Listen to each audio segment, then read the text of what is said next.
All right. Good evening, good morning, and good afternoon, everyone. Welcome to True TV 24. This is a True Talk, whereby we are having a true political talk. With me, I'm having Zalendo Kipril and Mr. Black. And today we are going to discuss some of the few things that have happened over the weekend. As we are winding up the weekend, we know there have been some political happenings that have affected Kenyans directly, and there are some that are yet to affect Kenyans directly. So we're just going to discuss the general topics. On table, we are going to talk of the fuel subsidy. As we know, the government have denied that they did not give the subsidy after saying they are not going to give the subsidy, and they've come up with some names called fuel standardization. So we are going to weigh out to see what is the difference between this subsidy or fuel standardization, or is it the same thing and the government is just in denial after realizing that they are following the footsteps of Uhuru, somebody they bashed and said did not know how to run a country. We also alive that there are some clashes at the border of Kisumu County and Kericho County. That is after High Court ruled that Sondu is in Kisumu and should be paying the rates and should also be paying the sales to Kisumu County government. We know there are several people who've been injured and some of the homes have been touched. We're also going to see what the government is going to do to ensure that the clashes are not witnessed. And we are also looking at, among other things, the succession politics. We saw Ruto in Kisii, and you can see the Kenya Kwanza are giving mixed reaction, despite the fact that we know that there is a bomber stock taking place. So with me, I'm having some panelists here. I'm having Zalendo, I'm having Mr. Black, and the female portrait you're seeing there is for Kipril mwenyewe. So karibuni kila mtu na tuweze kuzungumza kama Wakenya, na kwa wale wanaotutazama pia ningependa kuwakaribisha na muhakikishe kuwa wakati mnajiunga nasi kwenye mazungumzo siku ya leo, mmekaribisha wengine na tuweze kusonga pamoja. We are live in Mutembei TV, live in True Talk TV, and we are also live in Mutembei TV, that is Facebook page. So as you join us, ensure you like the video, share, and invite your friends. And if you've not subscribed to True TV 24, you've not subscribed to Leo TV or Mutembei TV, ensure you do so that whenever we go live, you'll always be notified. Welcome back. I know some of you, most of you have missed this show. This is a show that welcomes everybody, irrespective of what you believe in, irrespective of your political affiliation, so that you can truly speak and discuss matters as they are. Nwacha nianze na ningependa kuanza kwa mkono wangu wa kushoto. Mzalendo, karibu. Thank you, Leo, for that wonderful introduction to the program. Kip, you've been out for a while. Black, thank you to see you back. You told me you are holidaying and you look like you're really enjoying your stay wherever you are. Asante sana, nice to see your face. The beauty about this conversation is that we are talking about our country and the good things that can come out from the political leadership in our country. You see, this conversation, we started it immediately after the elections. We started the conversation on fuel subsidies and the pressure of these particular platforms, the pressure from Wananchi has made the government back down. And now we have subsidies at least for 30 days. This is a good gesture that UDA government is indeed listening to the Asla nation, the people who supported them into government, and Kenya at large, and the Azimio leader. So the protest, I can say it has worked in some way. There's a discussion going on. We don't know what is being talked about at the moment, whether they have agreed on anything. But I think one or two things that they might have agreed on is the fuel subsidies that is back on the table. So that is a good sign. That is a good sign. The economists are also saying that Kenya has improved economically by about 6.7%, I guess, that figure. So we are in the right trajectory as a country. So hopefully the political class can come together and have a conversation. This conversation is so important for business people, so healthy for the nation. And again, you have seen clashes happening in various borders, especially the border in Sondu. Now that Leo introduced that topic, that is something that has been going on for a long time. It is high time that the security organs move with speed in that particular area, and the fighting has stopped between the Kipsigis and the Luo community living along the border. Otherwise, thank you very much, Leo. Back to you, Leo, or you're frozen. It's like Leo's internet is tripping once again. Leo, can you hear me? Leo, are we audible? Yeah, I'm back to you. No, we can't hear you, Leo. We can't hear you. We can't hear Leo. When he Can you gets hear me back, now? then yeah, we can hear you now. But I can hear you clearly. Oh yeah, we were not Me, I hearing can you. hear you clearly. Thank you for so much for your submission. Hmm. Oh, okay, sorry. I really appreciate your submission and your contribution, accepting that Mwananchi's voice must be heard. So I just want to give at least everyone 5 minutes so that they can give their opening submission. Then from that, we'll be able to see how we are going to like debate. If somebody is going to say something that needs a response or needs some clarification, we'll also give it a question and answer session. And I'd also urge those people who are watching and following us from the Facebook or whether you're following from YouTube so that you do participate. It is not a must for you to come into the panel. You can join through the link that I've shared and give your contribution. Apart from that, you can also just text or write a short text there, a question, a response, or your reaction.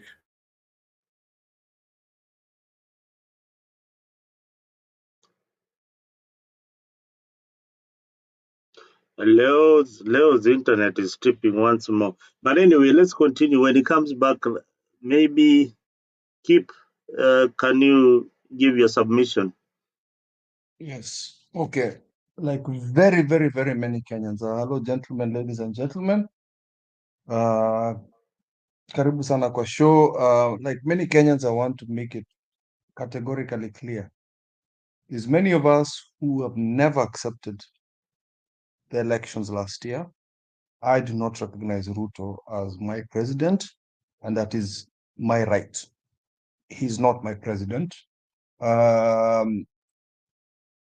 Secondly, for me to recognize his presidency, fungua saba. I will always say that. Let's do an audit. Msiniambie sijui mambo ya sijui Ruto cannot open the server, sijui kuna. Don't give me technicality stuff. Staki kusikia. That is just me saying, fungua server.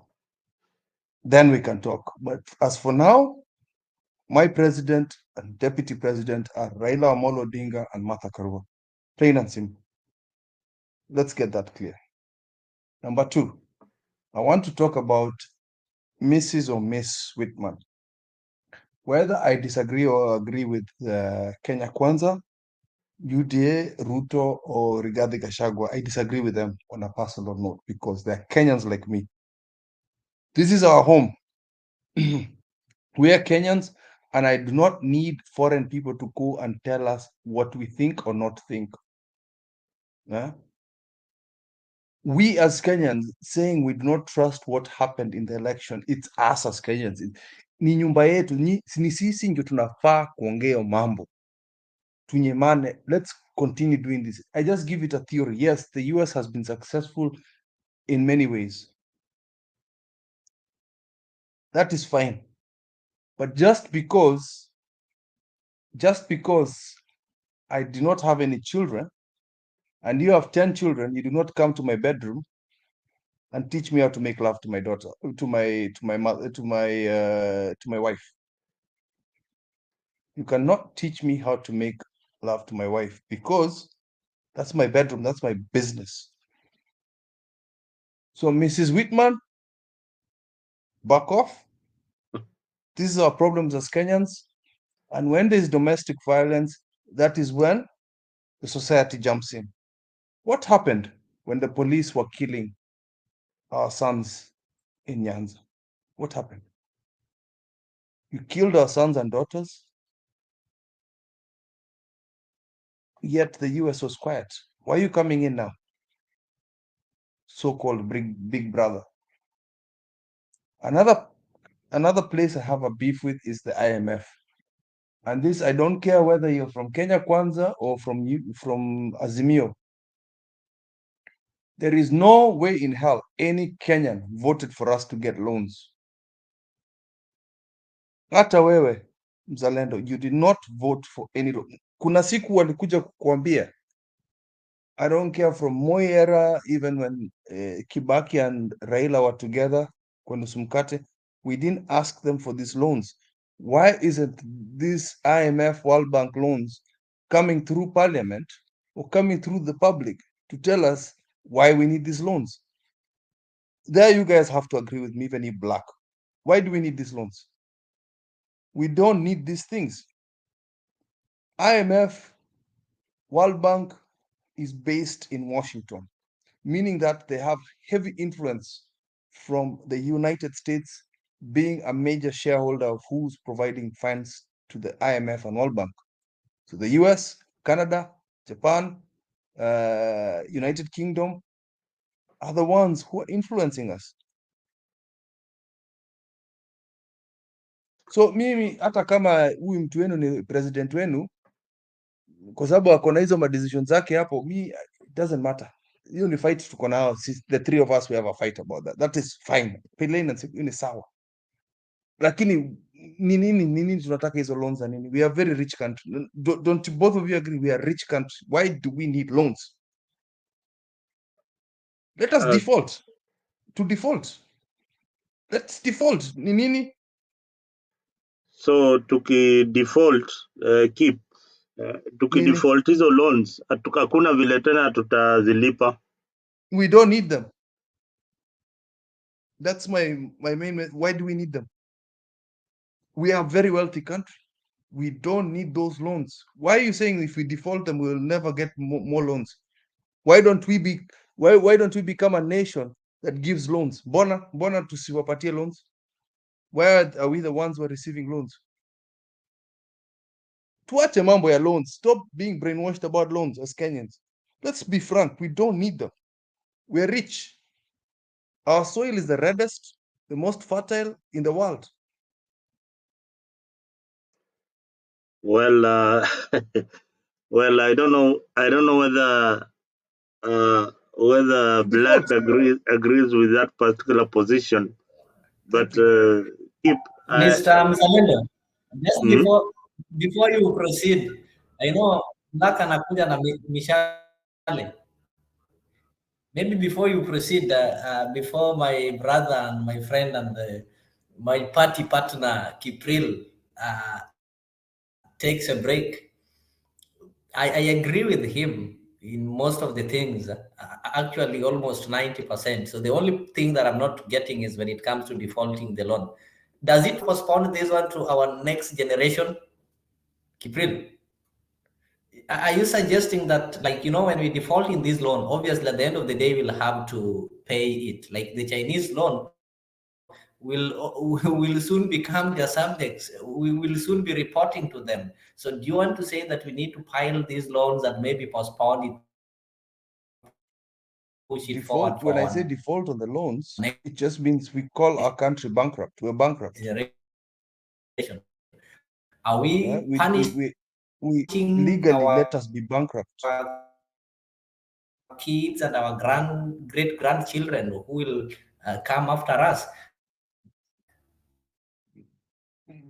Yes, let them come after us, but let's start from scratch rather than paying the white. You know how much an IMF interest is.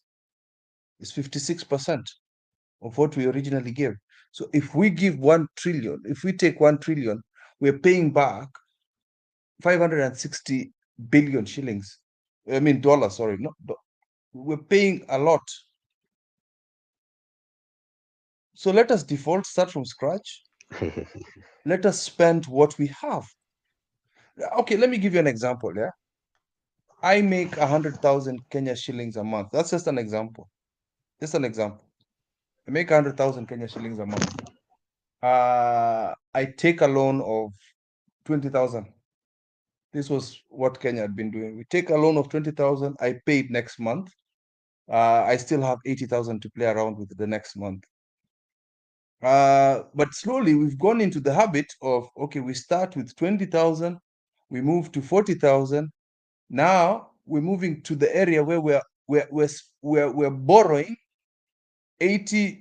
more than 80% of what we're making. Does that make sense? Then we're left with 10% to spend. It doesn't make sense. You cannot borrow more than you can make. You simply cannot, as Kenyans. It doesn't make bloody sense. Why are we borrowing more than what we can spend? I mean, what we can make.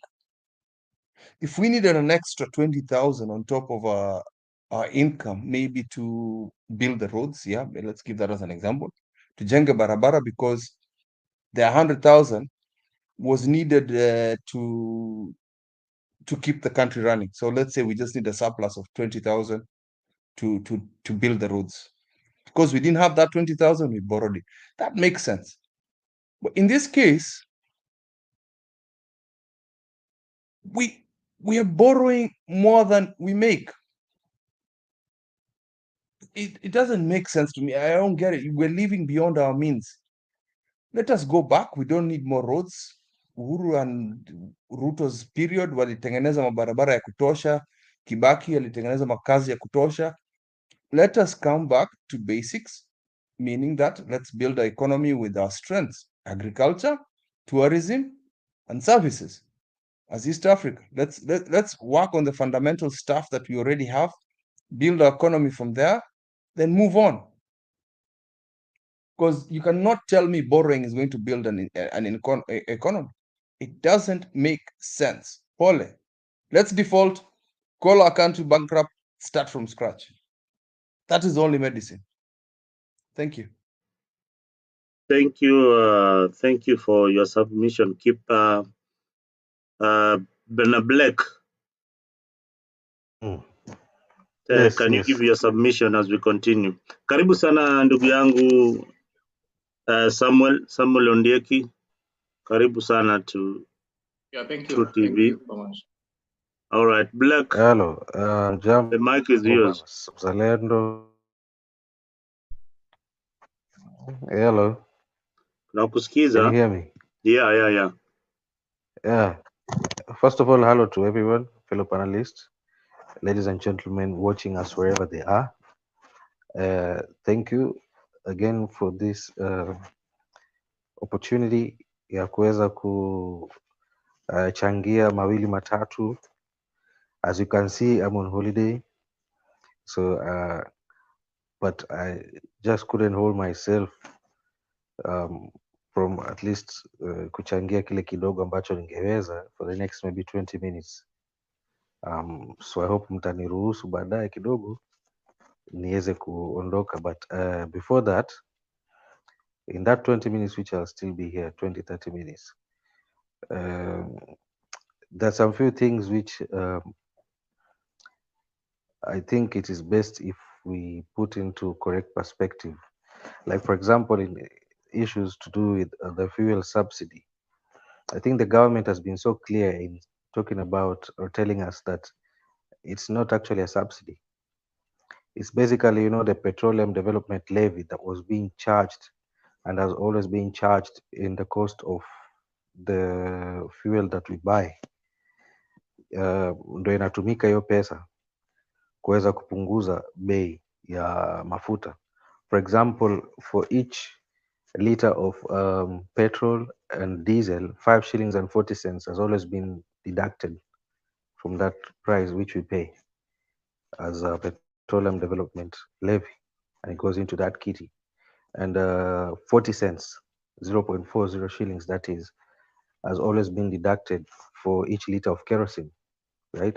Now, it's that very money that has been always been deducted that tulikuwa na shida nayo in the previous government, that we never got to know where that money was being used, because as it is right now, this current government is actually using that money the way it is supposed to be done.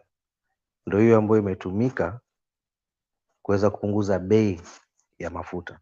Otherwise petrol would have been around 202 shillings or 210 shillings plus per liter. That would have been the cost. So right now they are currently utilizing that petroleum development levy as it ought to have been used. And that's the reason why the prices are low. So let's not confuse subsidies, because if it was subsidized, the prices would have actually gone far much lower than they are right now, right? And as it is, kulingana na income yetu ya nchi, tayari tuko na minus, we are on deficits, we cannot afford such subsidies. So it's actually the PDL, that is the petroleum development levy, yenye inatusaidia. Okay.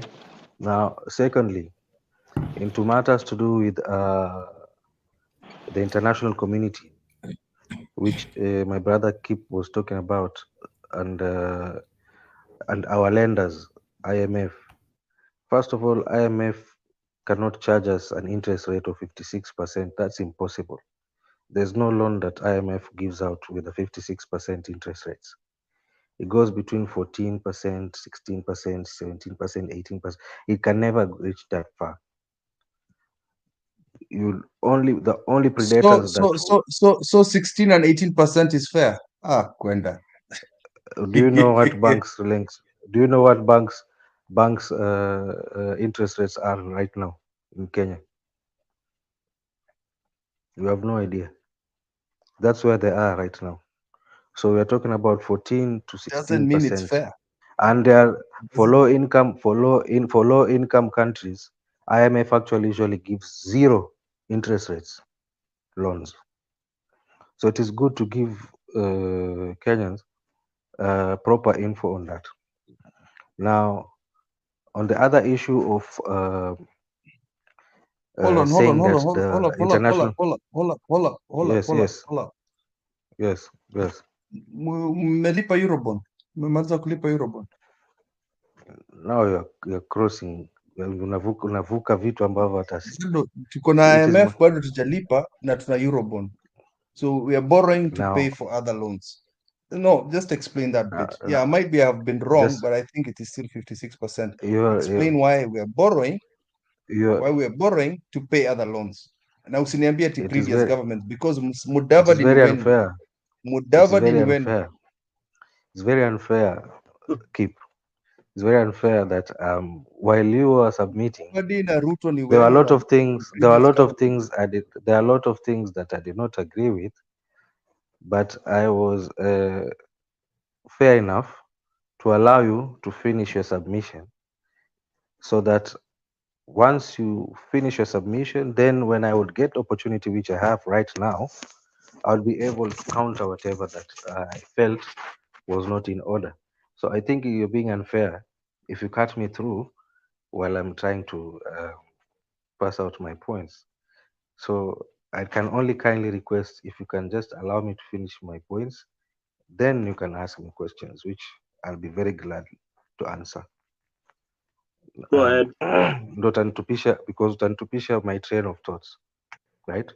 Now, on the matter to do with the way you're saying, sijui white man should not have interfered with Kenyan issues. You know, I find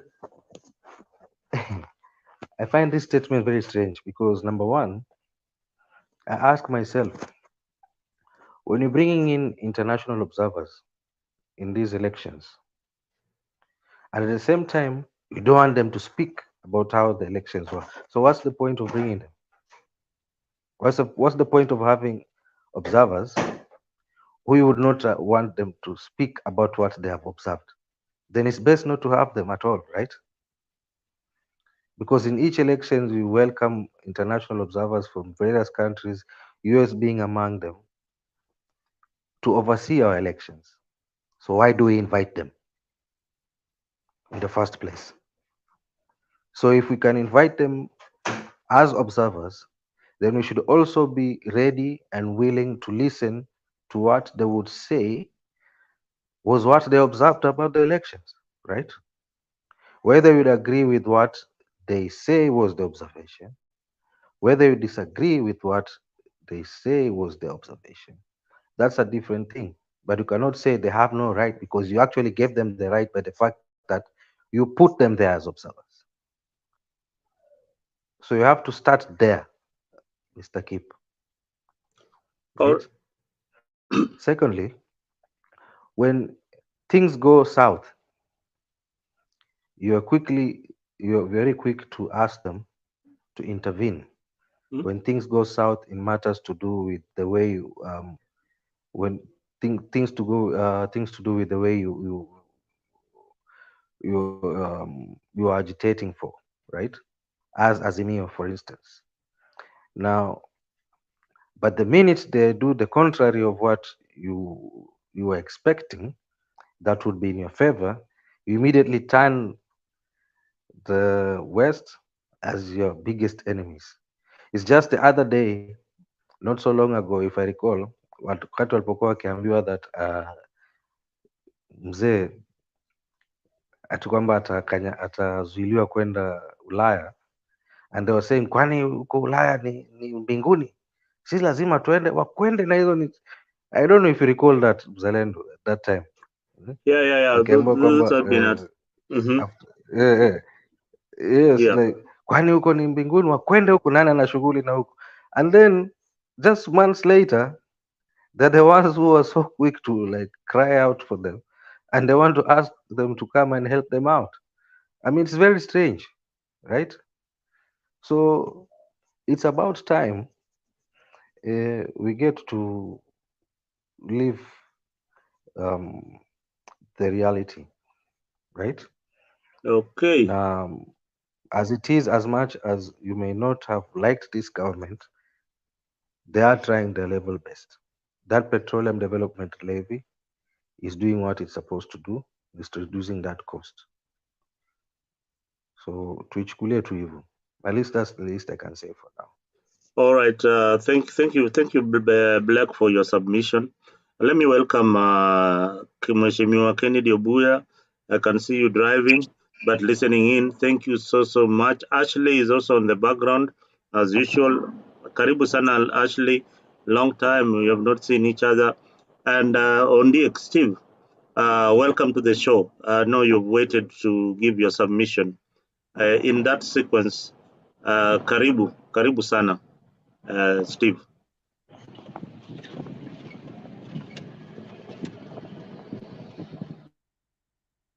Steven, can you hear me?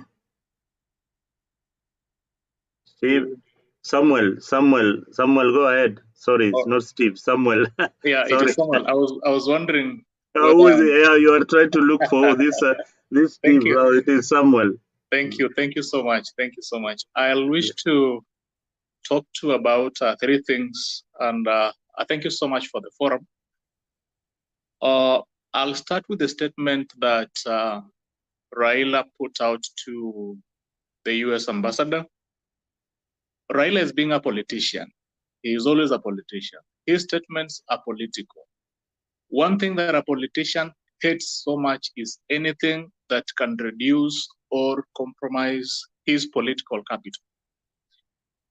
It reminds me of 2013 when the famous statement that choices have consequences. That was music to the ears of Raila Odinga. Anything that was coming from the Western powers that you cannot elect someone whose credibility is in question, that is what he liked most, because that was to boost his political capital. The US and the Western powers have always issued statements. What matters is, are those statements likely to cause you lose some powers, so to speak, or what is the effect of those voices? What is the effect of those statements to your people that you're leading? So when the same people who spoke in 2013, the same offices are now speaking, saying that this election, the 2022 election, was credible, and you are telling them, you guys, can you stop talking about Kenyan politics, stick to your country and all that? That is being hypocritical. But again, he's a politician, because that statement makes him look like he is not acting in the interests of Kenya at large. So they're just being politicians, and every statement that comes out of these politicians is political in nature. Having said that, there is another statement which is very political.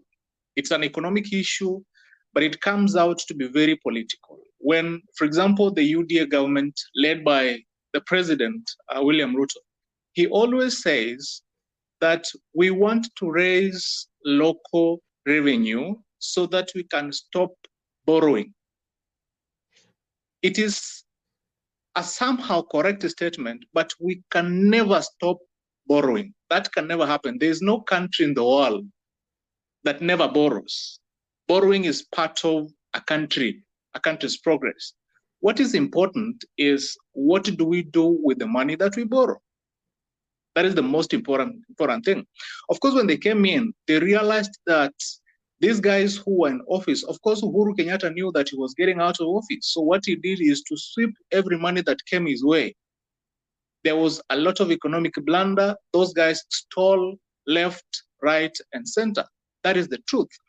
And when he came in, he realized that we cannot continue, because some of these guys that were given tenders for oil tenders to supply us with fuel and all that, nobody knows how the tenders were done. There was no tendering. There was nothing. These guys were just called to a corridor and told you, what, you can supply this.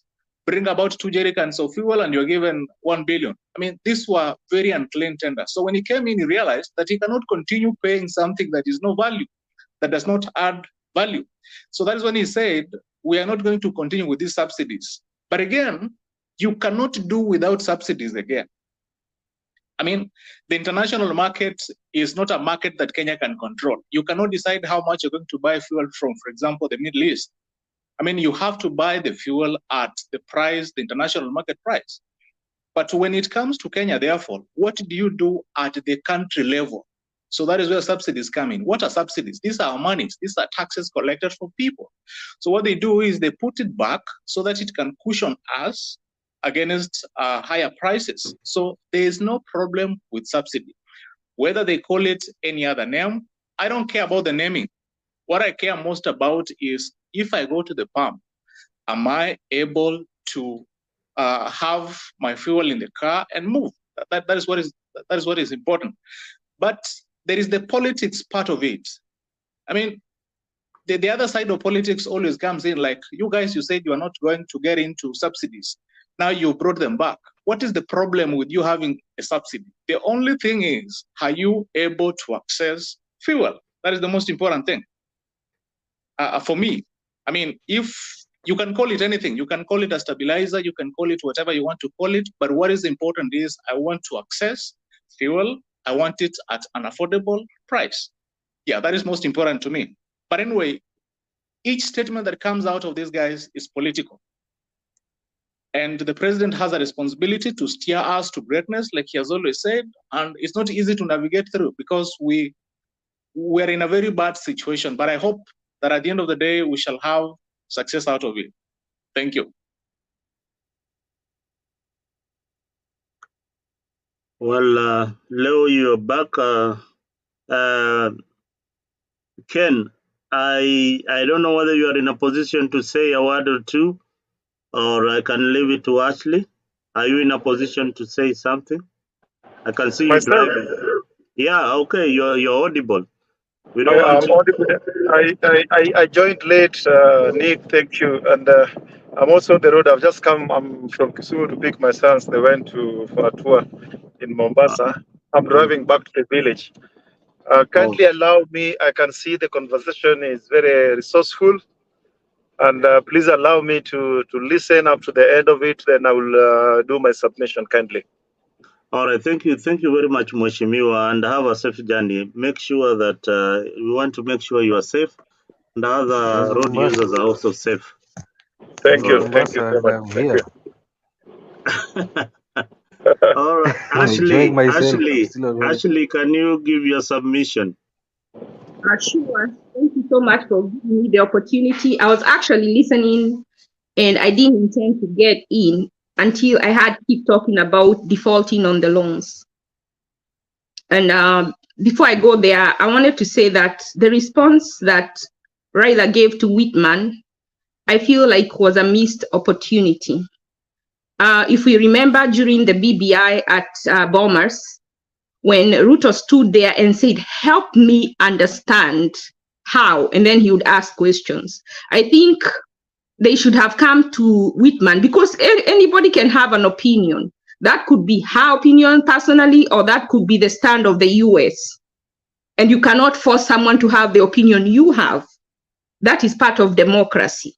Forcing people to listen, to think how you think is dictatorial. So it could be that to her, with the information provided to her, that those were her beliefs as a person or as a representative of the US. There is nothing criminal about that. I think what the Azimio fraternity should have done is to say, help us understand how you think it was, how you think your way. Let us sit down.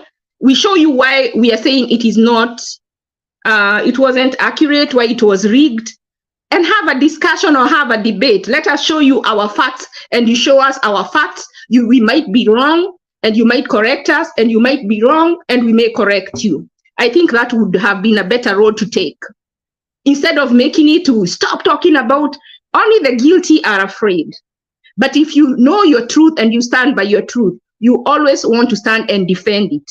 So instead of attacking people because they don't believe what you believe, you should be there to try and show them why you believe what you believe, to make them a believer and to add more people. Sorry. What ambassador of any other foreign country has come to the US and talked about the elections of the US? Or what the US people they are not nobody has ever come. Nobody has ever come and dictated as an ambassador to tell Americans what they think. Who don't think that? You don't have to do right. Please, let me give my submissions. Just like Black say, let us respect each other. I've kept quiet. You're not Ashley. So I would respect if you just listened, put your points down, and give a rebuttal, and I'm done. This is my opinion, and that's what I'm talking about. We need to respect each other's opinion. If you don't agree with it, wait for your turn and ask me that question.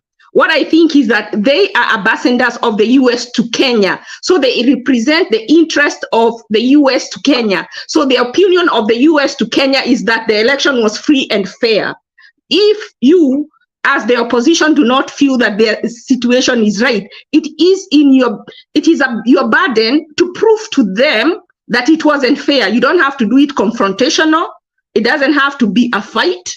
It has to be civil. You sit them down, you show them your facts, and you agree to disagree. They were invited to be observers, and as observers, they do have an opinion, and that is their opinion.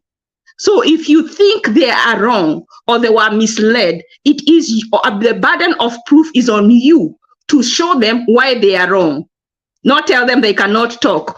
People who silence people are people who do not want to be questioned because they are not right. Unless you are guilty, then you don't want someone to question you. When you walk in transparency, you want to be questioned because you want to be open, and so that anybody can understand your position. If they still insist, even after you have sat them down and shown them why you think it was unfair, you agree to disagree. because there are those people who will be on your side, whether for political reasons, for personal reasons, or because that is what they intellectually think, and you have to respect that.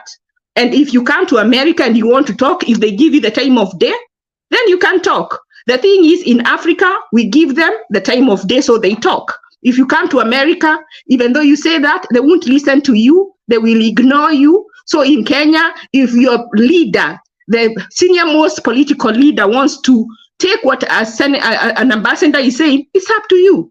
If Raila is called to America and he gets on the next plane, it's up to him. Let him call some senator from the US and see how soon they get on the plane to run to Kenya because Raila called them. So it is just a part of who we are. If you want to run around like a kid because someone called you in the UK and say he had to leave on an emergency meeting, how many leaders from the UK will leave because Raila called them on an emergency meeting? So sometimes it's not even those people that are wrong, it is us. If a wife allows their husband to beat them, you can't help her, because then she has to be able to put boundaries to protect herself. So that is my opinion. Now, on the other issue of our debts, if so many people know about credit, like in the US, if you have credit and you're borrowing money to do something profitable, something that will bring you more money, it doesn't matter if you take that loan, because it will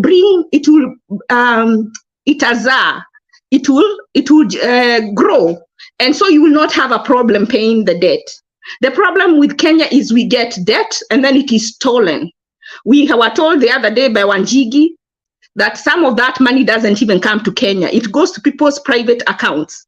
So my question is, why should Kenya take the fall? Why should Kenya default on debt that they did not use?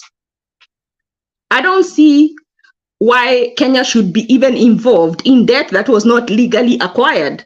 That is uncollectible debt. So the first thing we need to do is audit our debts to see which ones are legal and which ones are not. Any debt that is not legal is not our responsibility. It is the responsibility of those people who borrowed it. So why is Kenya being involved in defaulting on that debt? That is a question to whoever is saying we default. What are we defaulting on when it is not our debt? If it is our debt, what did it do? Because we borrow for development.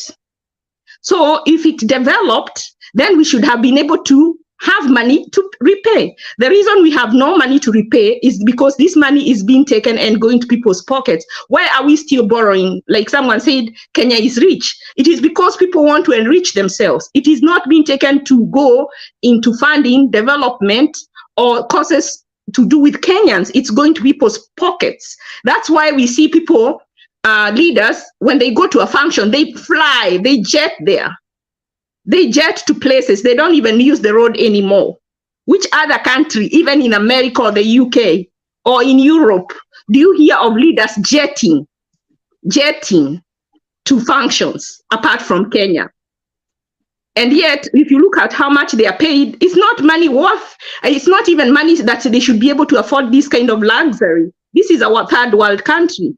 So before we start saying, let us default on this debt, let us ask, is this debt ours? Is it alleged debt owed by Kenyans? If it is not owed by Kenyans, we should hold those people who owe it legally accountable and refuse to pay on it.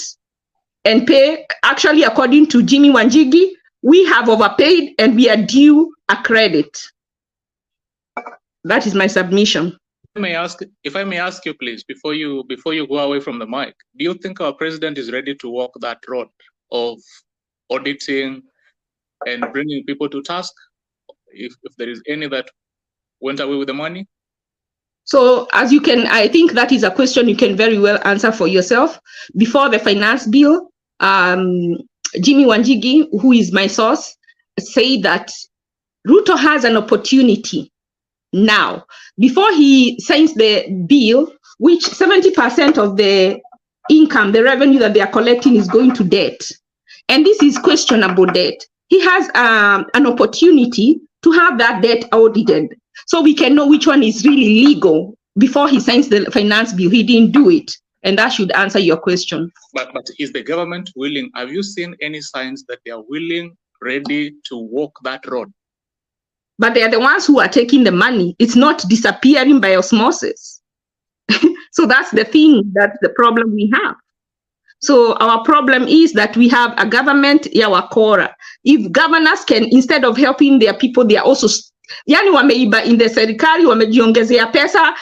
Juzi tumesikia hata opposition wamepewa pesa na wanataka create opposition office. So you see, sometimes these taxes that we are collecting is going to them. More than 3/4 is going to their pockets. Because if the opposition party has been given money as a party, and then we create an office of opposition, and again they are paid, isn't that double payment? And then again they receive money, like Prime Minister receive his retirement, Kalonzo receive his retirement, Davadi receive his retirement. He's also now has another position he received. They are paying themselves over and over again. So what the problem we have in Kenya is leadership, who is not wanting to be accountable, who thinks, someone went to these bipartisan talks and said, we want these talks to be people-centered, not leader-centered. If you look at what they are, especially the Kenya Kwanza side, all their points are leader-centered. We have a problem.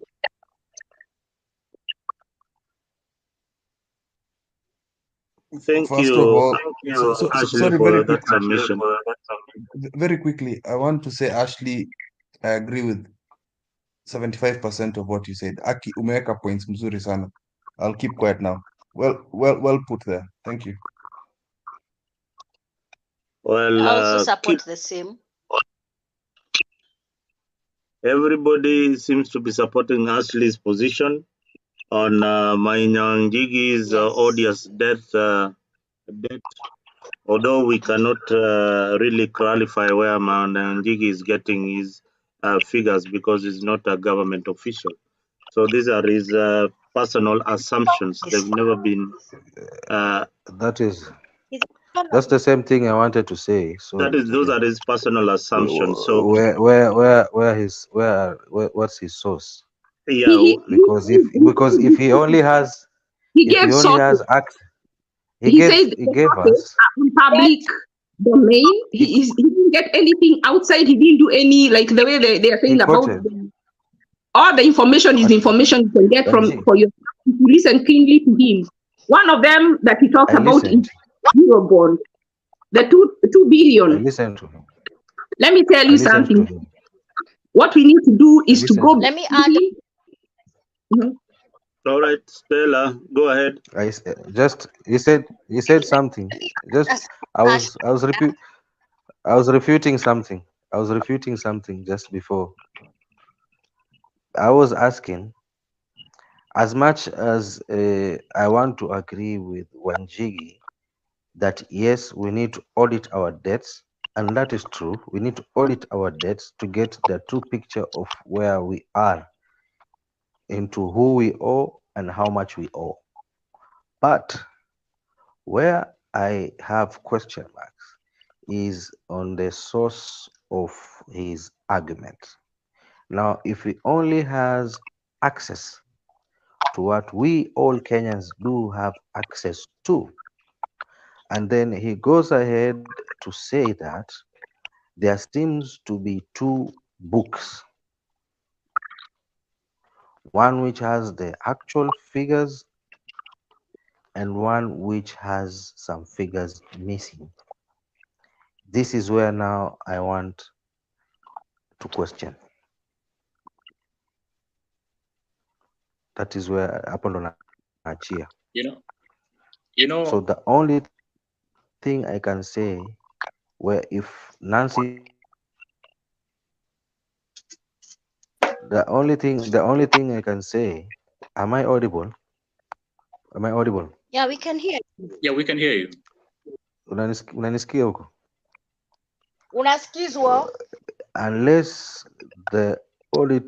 Unless Nancy Gidungu comes forward and tells us that they have audited the national debt and these are the official figures of what the country owes, and this is what we have paid.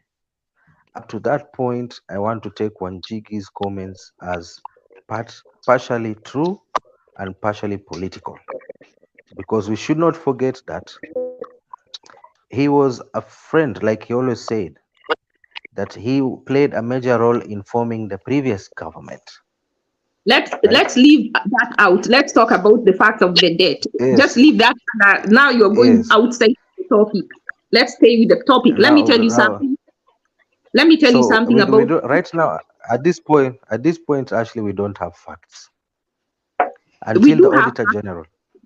One of them, the Auditor General, the Treasurer came and said that this is what they have done.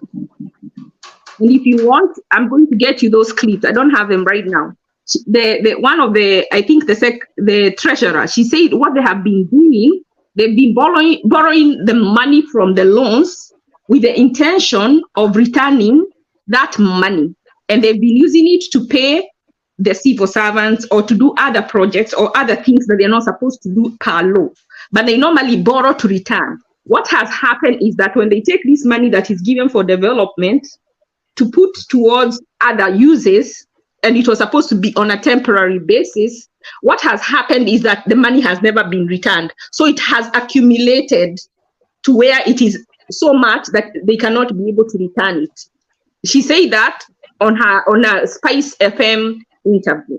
Second, everything Wanjigi has said, he has said it can be found on the public domain. Second, there's a time he went to a certain meeting and he talked to these people. I think they were in the finance bill, and he was talking to them about auditing, and they told him they'll get back with him. He raised his facts. They did not dispute them. They told him they will call him for a second meeting. Up to date, he has not been called for the second meeting. They say they are going to see if they will audit the debts. The fact is they have refused to open that issue on auditing the debts. Very quickly, sorry, very quickly. So number one, I agree with you, Ashley. Number one, audit is very important, yeah? Audit is a very important issue. So yes, we should open up those debts we've been getting, see where all that money has been sent, all those, like a complete where, what, how, where, when. We need to know where that money is gone, what it's been used for. And then before we do that, even before, let's put the word default out, yeah? Let's pause getting loans. Tuache kuchukua pesa. Let's stop doing that.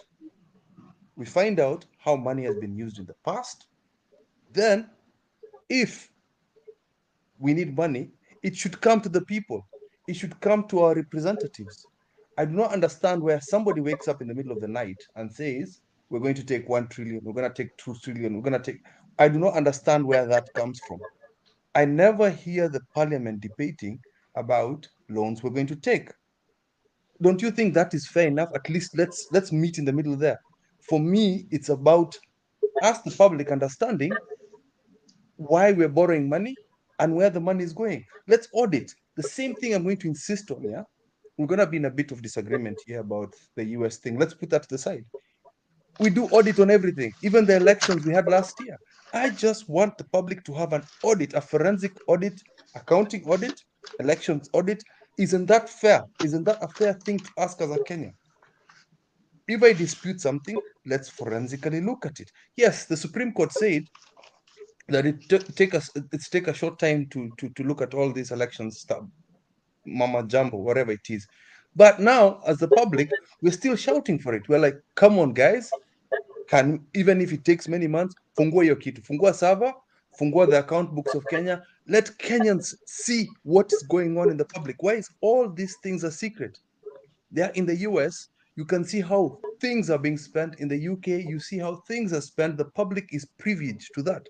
Don't you agree with me on that, on those 2 points? At least, I don't know. I'm wrong.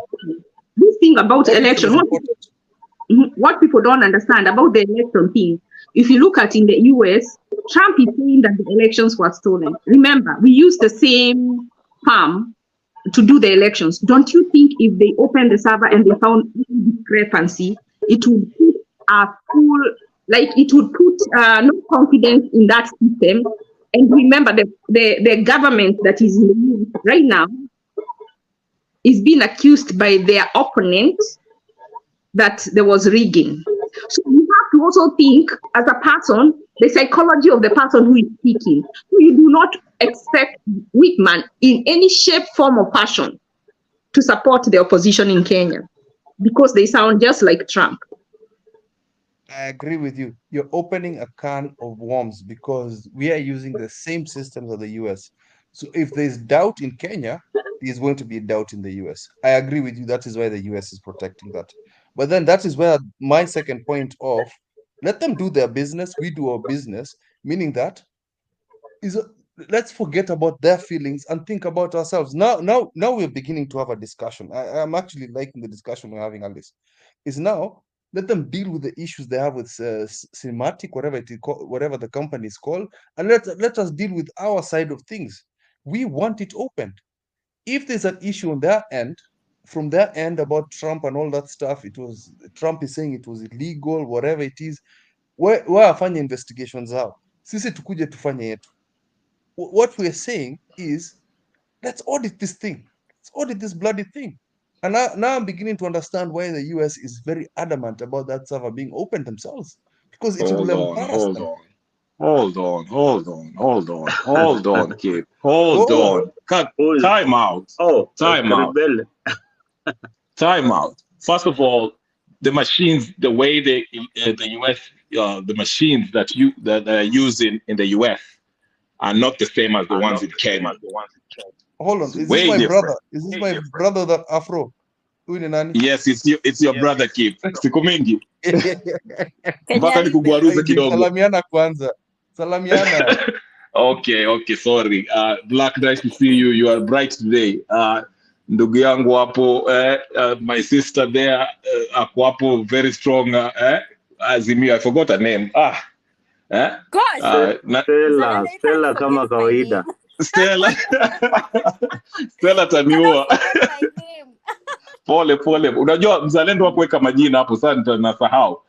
Ashley hapo huyo ni DK huko anaendesha gari ama ni nani? Alafu na ndugu yangu pia huko. No, the guy driving is new in the panel is Honorable Kennedy Obuya. Okay. And my brother also with the white polo shirt, habari yako. Salama sana. Okay, I just wanted to say this. Kip, the elections in US, the machines they use are slightly different and the case that Trump is making is also slightly different from what's happening. Elections are. My bad. Huh? Nimesema my bad. Oh, okay. Anyway, going back to the audit of the electoral machines. Yes, we can do that, but at first we have to have IBC commissioners who we can write to and tell them to open the servers, because as of now, we don't have anyone we can tell. IBC is an independent commission. Those are the people who are supposed to do that, okay? That's why you see them talking about restructuring the IBC MIE selection panel, we choose the next commissioners, okay? It's not Ruto's responsibility to open the servers. That's the one misconception that we have, especially on the Azimio side. We keep on saying, Ruto fungue server. It's not Ruto's work. In fact, he has no powers to tell the IBC to do A, B, C, and D, okay? And number two, why do we even, and I hate to make this argument because I make it all the time, why do we need the server? Hizo forms ambao wali fill out on all constituency, because the presidential election is to be determined at the polling station. Hizo forms ambao zili collectiwa hapo at the polling station. Those are the ones you can just ask for, tally them, compare with what Chebukati alituambia. If there's any discrepancy, turudi kotini tuseme haya hizi vitu hakuna nini. That's why Wanjala aliwauliza. Was there any difference from what was in any polling station with what was announced there? And Azimio couldn't answer. These are shenanigans by Raila Odinga. Well, I'm sorry, and I'm not pro or against him, but he's full of shit. Okay?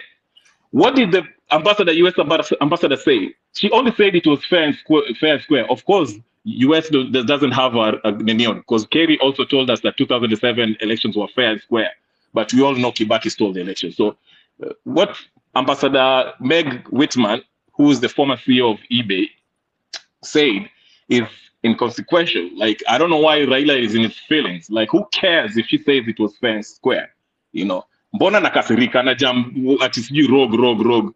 Then alafu when something happens to the Azimio supporters, oh, let's go to the US. If anything, before Mandamano, who was the first person she met? He was the first ambassador of US and the British High Commissioner. Yule de mamenda kukua ninio, kukua ambassador uko India. So what I'm saying is this. These are silly shenanigans. Both Azimio and both Kenya Kwanza, Ruto and Raila and Uhuru, all of these guys are colonial puppets.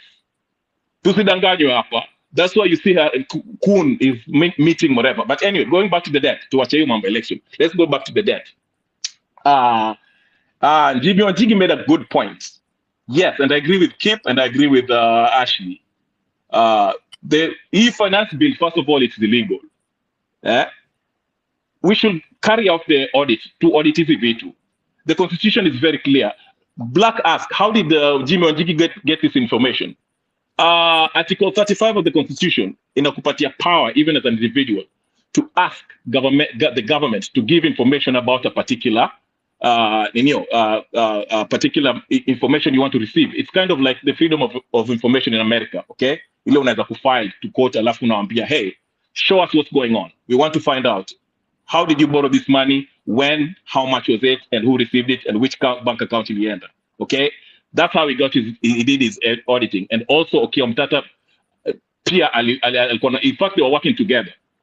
So I agree with Ashley and Kip in that we should audit this in the New York, because these people can be held accountable personally. If it was Uhuru Kenyatta and Blikula Pesa, ama Ruto, they can pay it personally because, again, in the Constitution, Article 226, subsection 5, inasema they can be public official can be held personally liable kulipa hizo madeni. So we should know the law when we are talking about this. So I agree with Kip, I agree with my sister Ashley. Yes, easy pesa to the audit. Hizo ma 2 billion ya Eurobond ambao Dani alikula, Uhuru alikula, alipe. And so forth, so forth. Yes, I'll leave it there. Thank you very much. Nice to see you. Minta nyamaza niwasikie basi. Well, thank you, Kenya Rebel, for that elaborate analysis of the debt situation. I know you are very, very passionate about the odious debt. It is something that has been there in the public domain. Maina Wanjigi has held several conferences, several discussions, and I think at one point he was even invited in Parliament. So it is something that the government is looking into. But let us not forget, there are many government organs that are looking into the Kenyan debt situation. The lady that is in charge once said that she was very, very frustrated with Parliament because some of these issues, she raises them in Parliament each and every time. It's only that it doesn't get in public, or we are never interested during the session. But she's always in Parliament to answer some of these questions we are deliberating today. But parliamentarians, as usual, this is something that is less of their concern. Stella, can you give your submission, please? Okay. I think I'm agreeable with. I think I cannot add any more. Kenya Rebel has submitted what exactly I wanted to say. Also, Ashley, I'm in support. I'm still waiting to hear any input to mwenye kona any input in regard to the debt issue. Yes, the debt issue, I think it's a very, very complicated issue.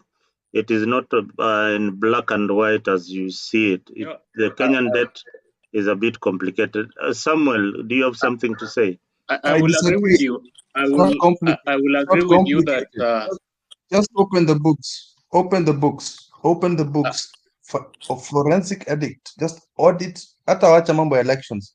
Let us audit how we've been spending money as Kenyans. Let's start from there.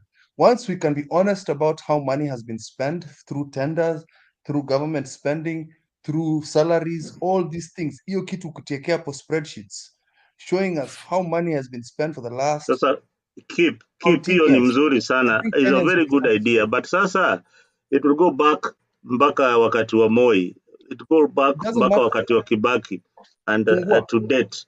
So No, are we we are going checking to this Okay, let's do regime. this. Let's do this. We are Let's checking start. this regime. Let's start from 5 years then. Tuanze miaka No, tano. no, there is no need Is of that going fair? no? for 5 years. That is past. Let's start from the time Kenya Kwisha entered into Well, power. So we Yes. want well, to know. Fungua. No.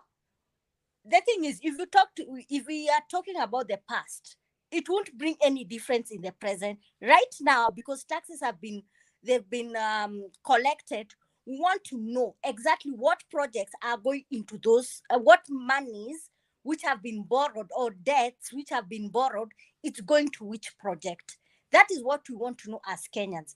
Okay, the first one we knew, it's about the housing fund. I know guys have been collecting that money. So we want to know from next year, where are those grounds, or which constituency have given grounds on those, where those houses are being built. That is what we want. Number two, we want to know whether the roads which were incomplete, if they are going to be still commissioned to be completed. So let's not talk about the past, because if we talk about the past, we are going to get exhausted. We are going to get exhausted. All right. The thing All is, right. we want to know the collection, what has been Uh-uh. done. Slightly Ashley, disagree. The past will not exhaust us, it will relieve us, because the debt that we are paying now. But what difference is it going to make? What difference is it going to make? Uhuru It's is going to gone make with a his goods difference. and they've eaten money. Go No one The is to willing revenue to from take the them to 70%, EACC. Listen, the Ashley, 70%, what I'm trying to say is this. Fine, the government of Uhuru regime, they misquandered money. Fine, what has the government done till to date? Is anyone being brought to the book being told that you are given money to do a certain bridge? How come that bridge has not been completed? Right now we are talking, it is what is in the present, because if you speak on the past, it won't help. Yes, It it will won't help. help. Hold on. because the reason it's going to help is because the debt that we have now is because of those loans that were borrowed in the past. Hakuna need ya kuuliza what has it done. What we need to know is what account that money went to. We don't want to know how you spend it, why the road was not built. If the money went to your account, you should be told, you should just be told to pay it, or we sell you and your family and we get the money back. Full stop. We don't want stories. We don't want nothing. I am not disputing. During Uhuru's regime, how many debts have there been there? There've been a France debt, there's an IMF debt, there's an World Bank debt, which Jimmy Wanjigi said that we are not owing anything. That is the audit that is going to show. Wait, okay, ladies. Then we have the Chinese debt. You get? Ladies. Fine, Ladies. Ladies, what I'm trying to say. Just a quick one, very quick. Ladies, I agree with both of you. So there's one thing that Zalendo is saying about exhaustion. Tuanze pole pole. Sasa to meet in the middle, Stella, you say, let us start auditing Kenya Kwanza from now. Say Kenya Kwisha, tuanze now. Number two, we then move to taking chunks. And let's not take too long. Taking chunks of saying, okay, 5 years of Ururuto.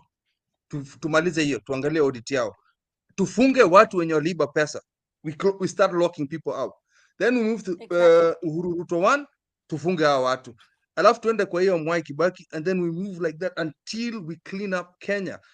Hii mambo ya kusema it's too hard, Mzalendo, we cannot say it's too hard. We start with phase 1, Kenya kwanza, tuangalie nyinyi mnafanya nini na hii pesa.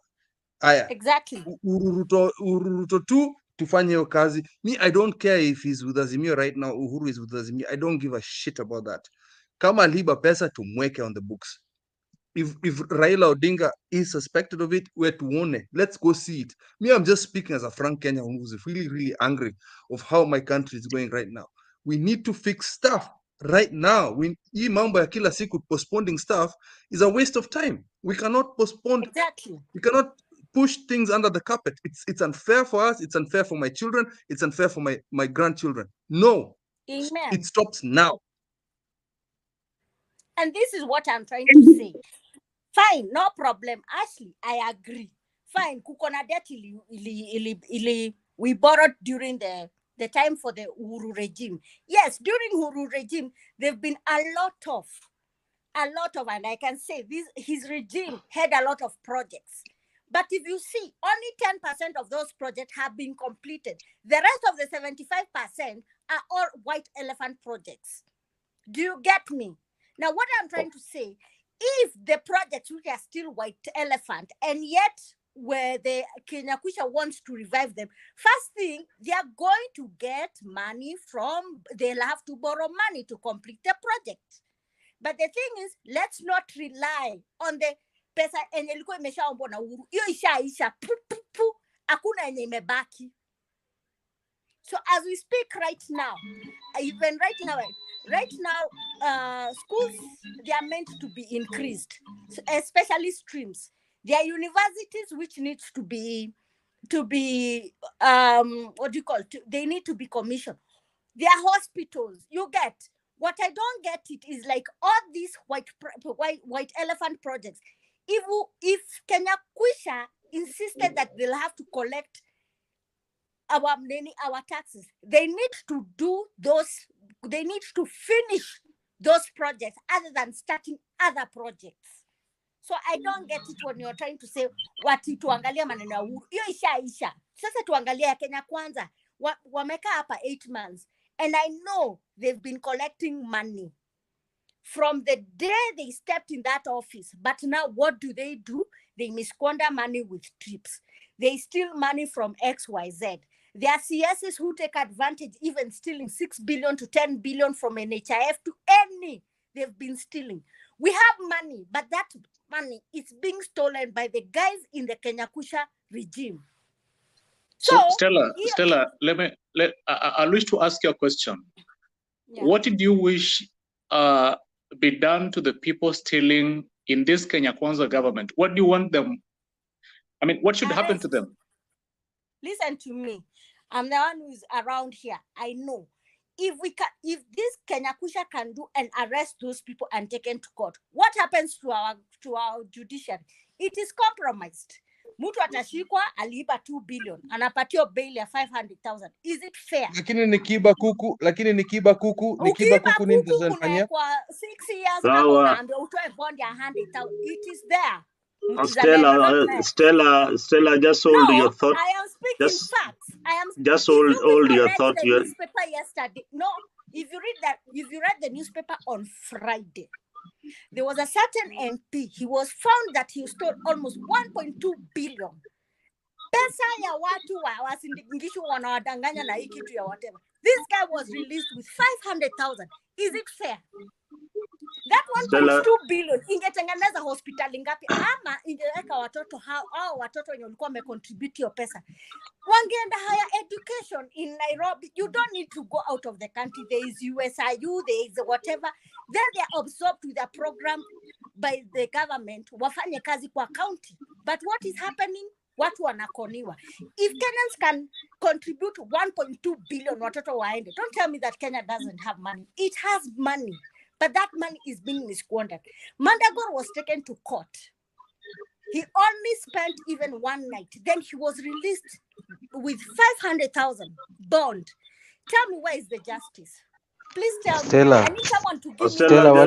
Stella. Now I am in pain. Black, just hold on. There's a gentleman who has been on the background for so long. We are forgetting him. Victor. Just a minute. Victor. Just a minute. What Stella is not telling us, also, despite what she has said, yes, it's true, I agree, is that also the EACC has gone after the person whom she has named. They have gone after his assets. His wealth. His assets. His assets. All right. So thank you for that clarity. They've gotten hold of his assets. wacha nikwambia watu wanatakiwa kushika hiyo asset because there's a how do I put it, there's an organization called an asset recovery whatever. Now that one, it's the court which is given the forensic of what someone got the monies through proceeds of crime, that business enterprise or his whatever which were gotten through it's frozen. So the thing is, if the judiciary had done their work, they could have frozen Mandagol's accounts and everything which he owns by his That's what has happened, right? Anyway, But that's what has happened right now. Black They have and gone for his, Stella. they have gone for his This will assets. not end. We will have a conversation about Black and Stella. Stella, we'll have a conversation about Mandago in the next discussion. And I think it was a step in the right direction. Having somebody of Mandago's caliber behind bars, that's a plus for the government. So we'll have that discussion going on. Victor, can you give us your submission? You've been waiting for a while. Our discussion today is a recap on the Kenya politics, the Kenyan debt situation, and generally, what do you think is happening positively with the Kenya Kwanza government? Are we on the right track with this government? Kindly welcome. Karibu sana. Okay, thank you, everyone.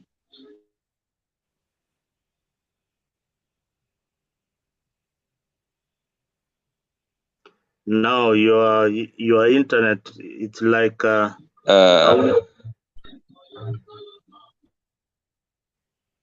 you're having internet issues, Victor. I will mute you for now until you log in and log back, please. Thank you. Give me some minutes. Yeah, I had a question. I think Victor is back. Victor, are you okay with the internet? No, give me some time. I'm not okay. Okay, and please shut the radio on the background. Okay. Can you go ahead? No, just give me some time. Oh, let me say a thing before I can reschedule myself. As I was saying before, I was saying that I'm thankful for the opportunity, and I want to greet everyone. Seeing me from both the divide. I know we have the two divides. There are others supporting the Kenya Kwanza, others supporting the opposition like Madam Stella there. Talking about the politics of Kenya, I want to say that just to take ourselves aback, the leadership we are having presently, I think they were not aware that they were going to win and that they were going to lead us. That is what everyone should be having in mind. And it came to them as a shock. And that kind of shock is what we are seeing currently. And that is why Madam Stella is saying that each and everyone wants to eat. Let me use that term for us for now. Each and everyone wants to eat. They want to pocket. And that is what is affecting us so dangerously, if you see from every kind of the politics in Kenya. So just to hold on a bit, I want to say that Kenya is going in a very bad direction. And I think the leadership needs to be given someone who can take them in the right way. Someone who at least can advise them, though they are crying foul. We call them crocodile tears, crying foul of the government had some kind of huge debt. Those are just crying fouls, or we call them crocodile tears. It is just as a result of lack of preparedness. They didn't know what to do. So in my next discourse, I think I'll give some kind of finer details of everything I'm trying to bring on. I just want to give a paraphrase just to clear, because I need to do something on my internet. Then I will submit in the best way possible. For now, I want to humbly request that let us continue the discussion. We're going to make it so that at least we can know and advise our leaders whom we are close to make the country run the right way. Thank you. Thank you. Thank you. Thank you very much, Victor, for that wonderful submission. Samuel, you had got something to say. Can you go ahead? Yeah, I have listened to Stella and the lady who spoke earlier. The problem with our country is we have centered everything around the political arena.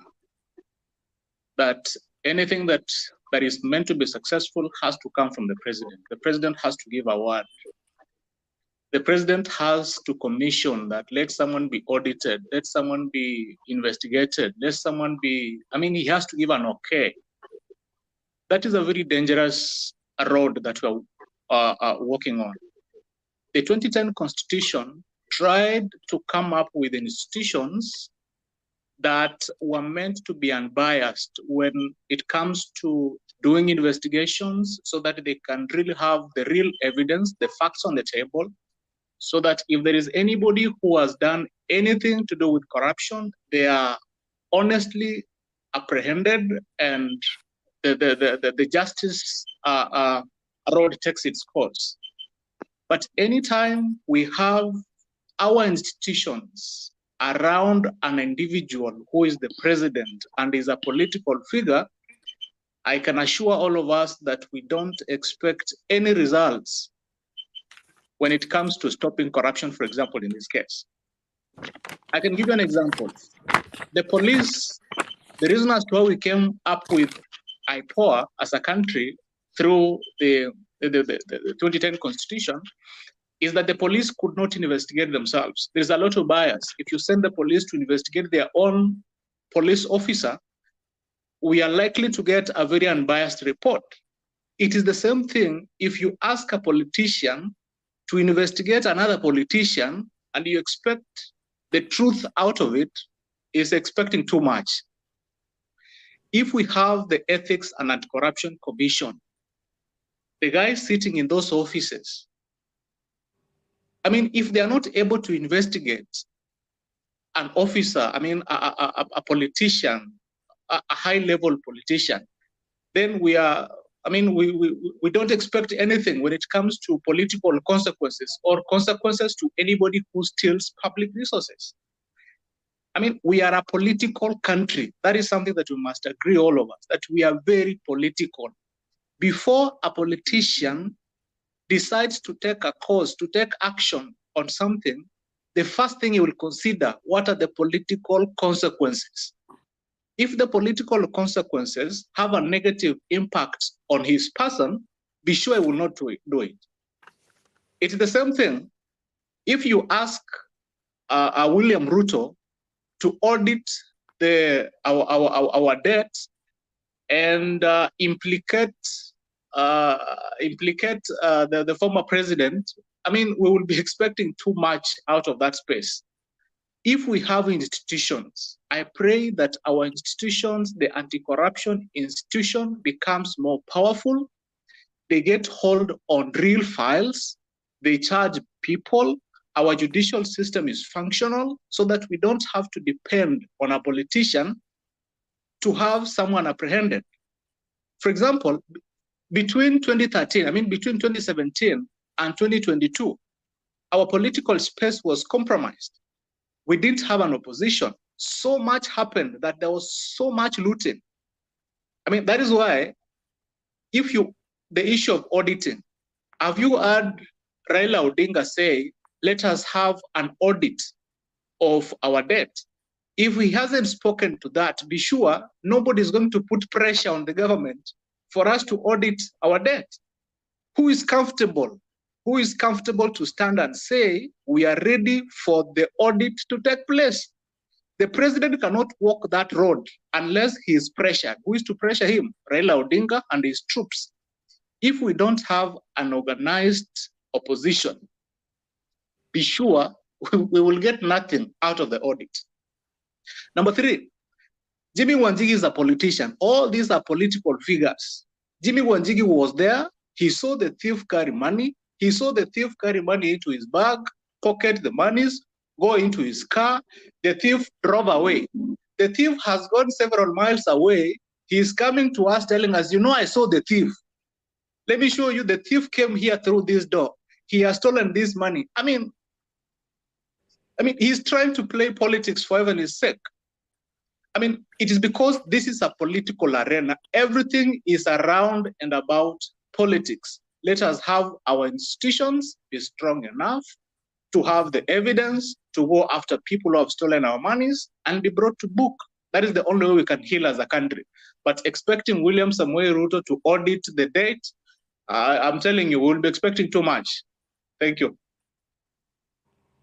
Well said, Samuel. I don't think these politicians, it is a club. It's like current golf club. Sure. When it's for members only. We wananchi are spectators on the other side. But now we are getting more involved into the politics in our country. Earlier on, I had somebody saying about the election. I wish Kip was here. I would have given him a bit of my knowledge of what my understanding in the last general election. It is very, very sad to claim that Smartmatic was involved in the rigging of elections. While here in America, the same firm was sued by some Republicans and lawyers on the rigging of election. And remember, uh, those claims were thrown out by court and they have had to pay very, very heavy fines. The lawyers who were involved in peddling lies about the elections here in America, some of them have been struck out of the bar and some of them have apologized that the information they had was actually false. So sometimes we might be talking a lot about as mathematics and the previous election, but ask yourself this one important question. Why isn't the Azimio people suing a Smartmatic company? Why haven't they gone for Smartmatic, the company itself that was in charge with conducting the elections? Because they are the ones who are in charge of the technology. It is not IBC, it is Smartmatic. They can't go that direction because they don't have the facts. So facts are very important when you go to court. That is why they have been going for IBC, some easier direction. The best chance was to sue Smartmatic directly. Kenya Rebel might not agree with this, but he might agree Me to too. some I extent. cannot agree with you. I know Let me say Stella. something about, I know Listen, there. no, Ashley, let me just answer this. Smartic. Go ahead, Stella. I know. No. Mzalanda, there's one thing I don't understand with you. Smartic was only giving the support technology. Why Kenya, they're called Azimio. Azimio lost is because of one thing. Azimio, they never took their agents where they were meant to be. Number two, remember what Nani was saying, Chebukati. They'll only rely the results when they come from the polling station. So whatever was being transmitted by Smartic, it is null and void. The thing is, there was something called, what do you call this thingy, Neni? Kim's kit. Isn't it called the Kim's kit? The Kim's kit, what was happening, there were three people in the polling station. There was the returning officer, there was the polling officer, and there was the other one I cannot even remember. That form, which was called Form 32, Form whatever, those forms, they used to take it with a phone. Once they take it with a phone, it is uploaded. Once it is uploaded, now that is the final result where the polling station, where they transmit it to bombers. So you cannot come and say Smartic and Jose Camago in this story. So Smartic was just a support system. The people who you should fault, it is not IBC. It is the agents who are on the ground, and they're the ones who brought the malpractice. So if it was a polling station which is almost 200 kilometers, and where the tallying station it is in Nairobi, so who are you going to fault? Is it Jose Camago or Smartic or IBC? Mzalendo, answer me. Before Mzalendo answers, I'm going to say something. I know somebody, I think Kenya Revolution say that Smartmatic was not used in the US. It is used in the US, and they actually sued. They sued two companies, one American news network, and also another company, Newsmax, because of claims of rigging. Also, Smartmatics in Venezuela was accused of being skeptical to being rigged. And I'm also reading here that they have been accused that their systems are easy to tamper with. So what happens is the company is contracted by Kenya to supply voter identification system. And the problem with it is that the reliability of its technology is in dispute because there is vulnerability to the kit for tampering. So what the audit would show is if those information that was input there was tampered with. I know someone said that we can go and take the Form 31A or whatever and do those. Just like we do in the bank, where we have a bank reconciliation, I am thinking that is what they are asking. They will take those forms and they will compare them with the data in the system and audit. So I don't see why we should go back and forth, have people killed for something that can be done, unless there is something to hide. So why not just do the audit? Why just not do the audit? But let me tell you, if we do the audit and we find that there was any tampering, there are more than 30 countries using the Smartmatic. So that will just be a whole, it will be like a Pandora's box just coming off loose. So let me tell you, that will be the hardest thing to ever be done. And it will be supported by all those countries in those that use Smartmatics, because it's going to create havoc in the world. That will not be done. Okay. Ashley. Let me ask you. Ashley, Kenya Rebel, wacha tu niulize hii swali. When you guys are in America doing your voting, do you have that Form 31, Form 32B, or those Form 30 whatever? No. You don't have. You people, you use technological, either it is email or either it is phone. Isn't it in America? No, you go to you can use a paper, but you can also go to the station and go online. You can. Okay, fine. So when you put that paper in that booth, how is it counted? Is it put it electronically or it is put in a ballot box?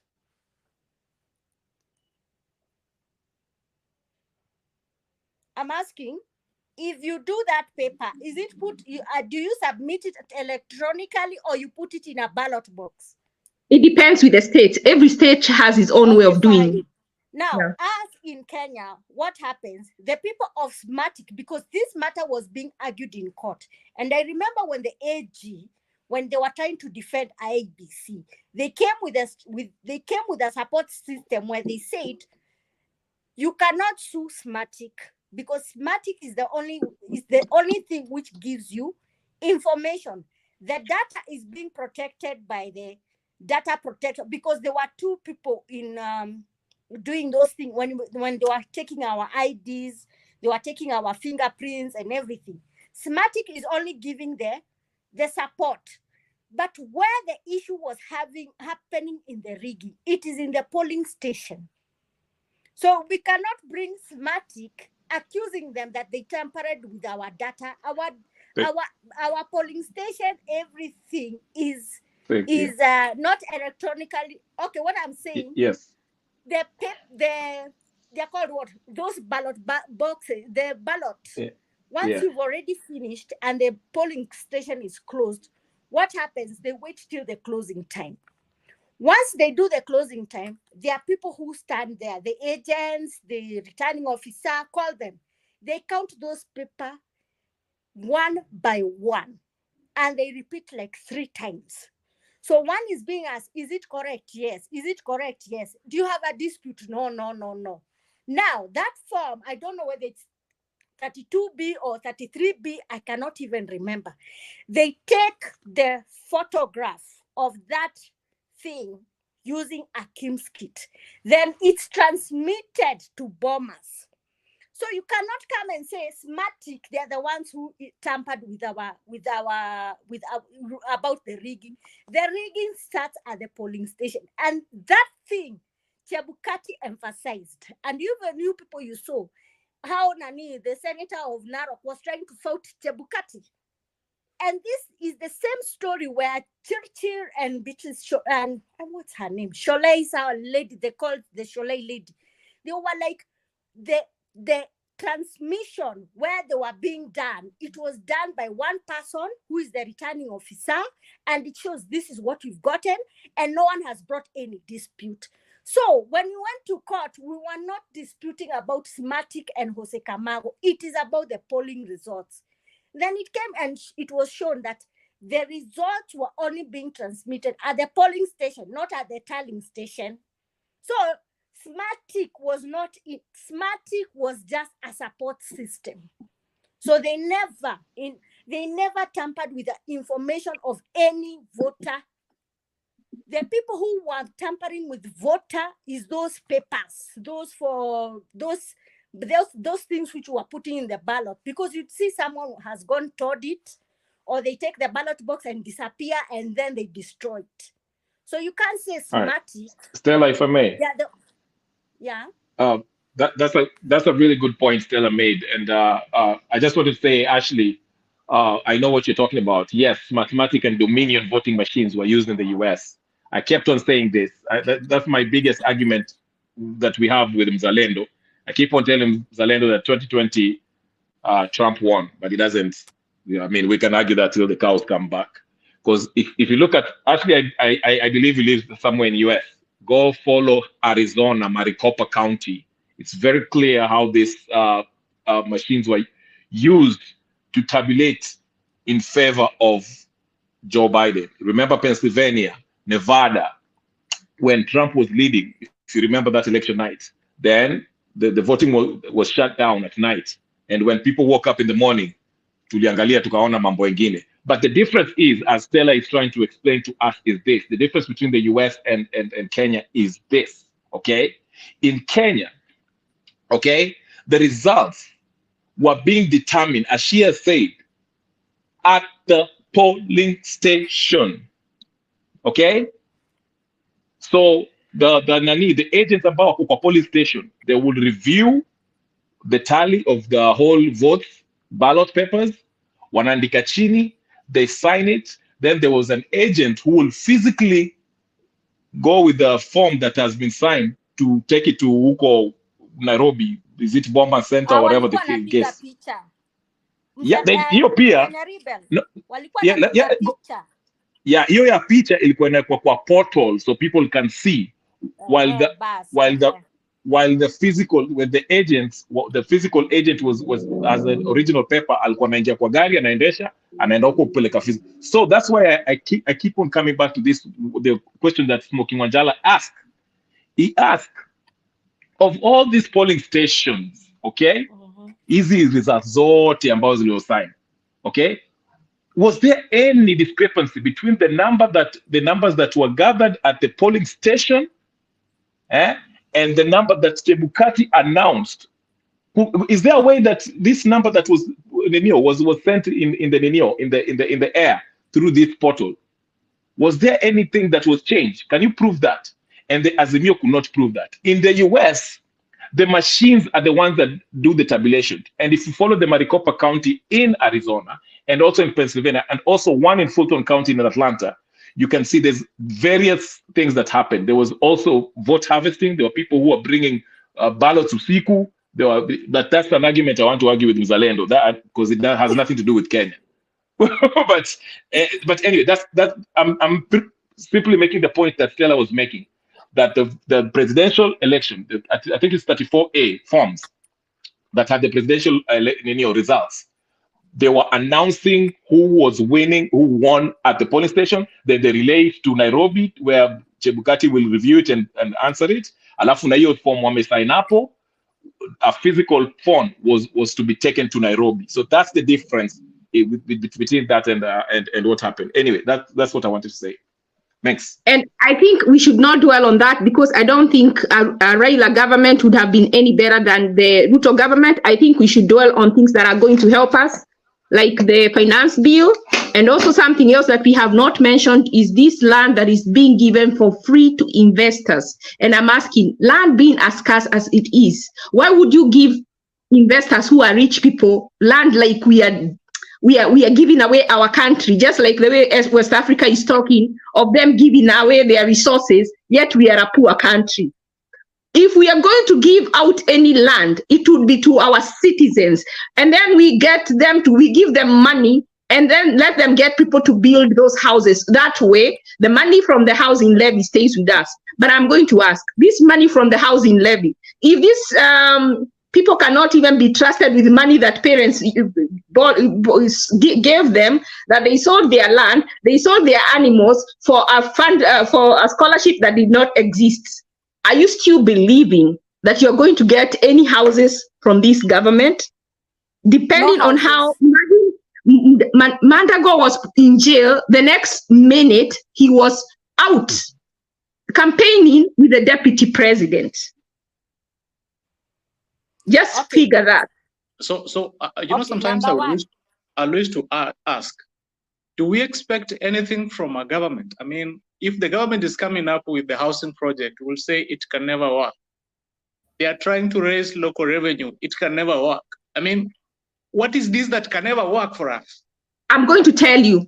When you look at credit, let me give you an example, please. Let me give him just one example. I'm not going to take long. Okay, fine. People have, like, when you have a credit, when you go to ask for credit from the bank, like you're in the US, you have a credit report. How do they determine how they are going to trust you or not, your reliability or not? It goes by your credit history. The reason we are saying it will not work, we are looking at their past behavior and we cannot see any hope. We would want to see it, but they have not given us any reason to believe that the housing levy is going to work because of how they have behaved in the past. So is there anything, now they have a bad credit history, they have a bad credit record. Is there anything they can do with their bad credit record? I think they can start. Someone was saying we start with the 5 years of Uhuru. Me, I don't like victimizing anybody. I just know that our debt is at 70% and we are being told we actually are old. We don't owe. This debt that is coming due soon is an old debt. We should say that we will not pay any disputed debt until we do an audit. So we start from the debt that is the one which is coming due the soonest, and we audit that. If we owe it, we pay. If we don't owe it, we refuse to pay. And it should not go to case. Those people who stole the money did not go to court. We should not take them to court. We should just, if the money is being shown that it went to someone's account, we should just go to their account. If they want to live by the sword, they will die by the sword. You take their money out and the case will come later. Now, for political reasons, let's say that William Ruto is not ready to do an audit for political reasons. What do you think we should do as citizens? What are we supposed to do? Remove him from power. Through which method? All right, guys. No, you cannot throw him on power. The only way we can do. There are ways of removing a president from office. Overthrowing. Listen, yeah, that's what I'm saying. Actually doesn't mean overthrowing. The thing is, me as a determined Kenyan, I'll decide I am not going to pay for the housing levy. Where are you going to take me? Because it is not living by the gun that I am supposed to pay taxes. The thing is, this thing for the housing levy, and I kept on saying this thing, and I repeated, you people, you do not believe me. Hii pesa yenye tunakatwa, hakuna nyumba zinatengenezwa. There is no land. Mzalendo, you argued with me, and I will never forget that you said that this thing, it will come and help us. Now, guys wameokota pesa.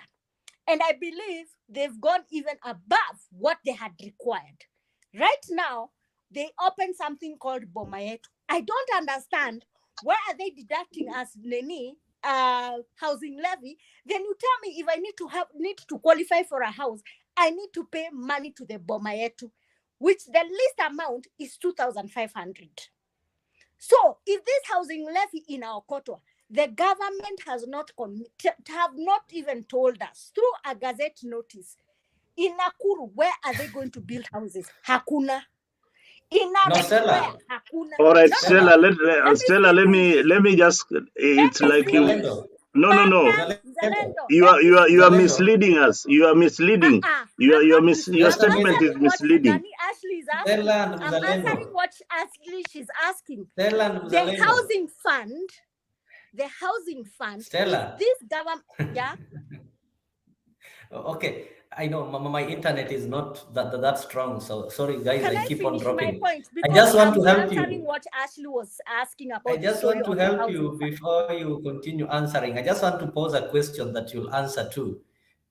You know, right now we are told that our government, we are only having one printer that is printing the passports. So a government that cannot It is true. repair a printer, and you still think this government is going to build your house, you are insane. Number two, The There is same no house. government these that is There is telling no when we house. went houses to are the not going to be America, built. There There's is no no whenever the house. investor same that is Let, going to government. be let, given let's land. let's have order in the These guys discussion. Let's are have looking one for ways person of talking at a time. acquiring any public land. So they are going to take Wait, land in the name of giving investors, then they convert See, this land into where is theirs. that So it land? is these guys who need land. They're using investors. Wait, No Goja investor is going to Kidogo. be given land. Land they're the ones who are Leo, going to grab this and land. land should not be free. there is It should no not land. be. Leo, there is So for no the land. housing, whatever, that thing is bound to fail. Okay, The people okay, No, but who live okay, in Mzalendo guys. these was All saying, right, houses there are is no no, land. in hustlers the last who do Onyaka Let us not have stop. forum, payslips. Eli, So Mzalendo was how will you hey, supporting get to this. these houses wait if a you don't minute, contribute for Stella. it? They're telling Stella, you please just those mute ones your with mic payslips are the for a ones who second. rent. I They answered Leo, you. contribute. No, And these Leo, guys listen, with Leo, payslips are telling the Leo. government, we have houses, we don't need houses. Then the government is Yes, saying the thank you houses are very not yours, Leo. they are for these hustlers. But the hustlers don't I have payslips. So I how will agree the Leo, with some. Leo, hustlers can I own ask these a question? houses? They're the ones who No, don't Leo, can I Ask a ask a question. question? have houses. Listen to They're the me, ones who need Mzalendo. houses. They don't have payslips. Listen to me, Okay, Dani, Yes. Mzalendo. We argued with you this thing about Zalendo, housing on the continue. previous forum. And I asked you, which makes sense to a Kenyan? Either we go through HFCK, where they were building houses and everybody decides whether you're going to be deducted from your payslips. The thing is, this thing was working. If you see even these circles who are even engaging people like Kenya, they are engaging even banks to help them build houses so that even their staff, they are comfortable of having those houses. They are able to be deducted. They are seeing what they are paying for. But this housing fund, what the government hawajatuambia, where is the land? Who are the contractors? Who is the PPP? Because the government cannot build those houses peke yao. You argued with me saying that this thing, it's going to add more job creation. You cannot create jobs when you have a hungry nation. You cannot create jobs when you don't have a healthy nation. If the Kenya Kwisha regime was very sane of doing this, wangekutukata at a health levy, they build more hospitals, they build more cancer centers to avoid us Kenyans going to India. So what I'm saying, Mzalendo, don't try and say this housing thing, it will work. It is not working. I'm feeling the heat. All right. You know, And we had everybody this. is against it. We had. Not everybody is against it. There are people who are Everyone. against it. Don't say everybody. Everybody is. I'm That the that 199%. I am not. I am not. I am not But you everybody. supported it. I am not everybody. So Mzalendo wewe wa buruburu. Hizo nyumba ulikuwa unakaa huko I gave buruburu you. na Jericho. An example. I gave you. Can you just mute a bit, Stella? I know you're very passionate about this housing talk. But I'm listen, against it. I'm not passionate. I'm against it. listen, and listen very, very careful, and don't bring this issue back again. There are Okay. houses in Kaloleni. You know Kaloleni Motela? Yes. Those are that land. Those houses are being brought down, and the government is putting IRAS buildings. That is one. Boma yetu, just wait. Boma yetu in Ngara, boma yetu by Uhuru Kenyatta, boma yangu by Uhuru Kenyatta. That is an Uhuru Kenyatta project. This was part of No, boma yetu the big. ililetwa wakati wa Ruto. Wewe ujui bwana, wewe sasa mimi nakuelimisha Ni na mimi kuambia nilileta boma agenda, ndio yetu, ninakwambia fungua e-Citizen yako. Boma yetu, it was just commissioned with boma other yetu, deals with the Ruto.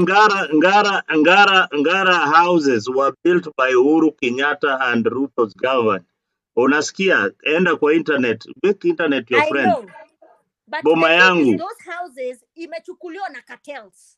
So hatukuwa It tunajua does, houses. you had asked a question and I'm answering you. You asked where is the land? Now you are talking about the cartels. Where you are talking about the Nairobi they are cartels. building these houses. It is Huh? not only in Nairobi. Angalia hata mashinani. They are building it everywhere. In Homa Bay County, the county government has provided land. Yes. Homa Bay wapi? Homa Bay inajengwa. You know, wapi? listen, Orengo was against it. Hakuna land. Orengo, you know you can be against everything, but you see when there are slum dwellers in your area and you are being told that these slums have to come down so that the government puts up houses, then but you know build the houses it's which either they are going to live in, not cartels. well the issue of cartels. Okay. But it's the Let me introduce Honorable Kennedy Obuya. Maybe I've got better insight on the issue of housing. Mheshimiwa, I can see you've already arrived home safely. Karibu sana kwa mjadala. This is, I know, your first time in this forum. It gets very, very hot here with Stella around. And sometimes we have to put her mic off. He has got very pregnant points most of the time. But sometimes it's off. But just allow her to be. All right. Thank you. Karibu sana, Honorable Kennedy.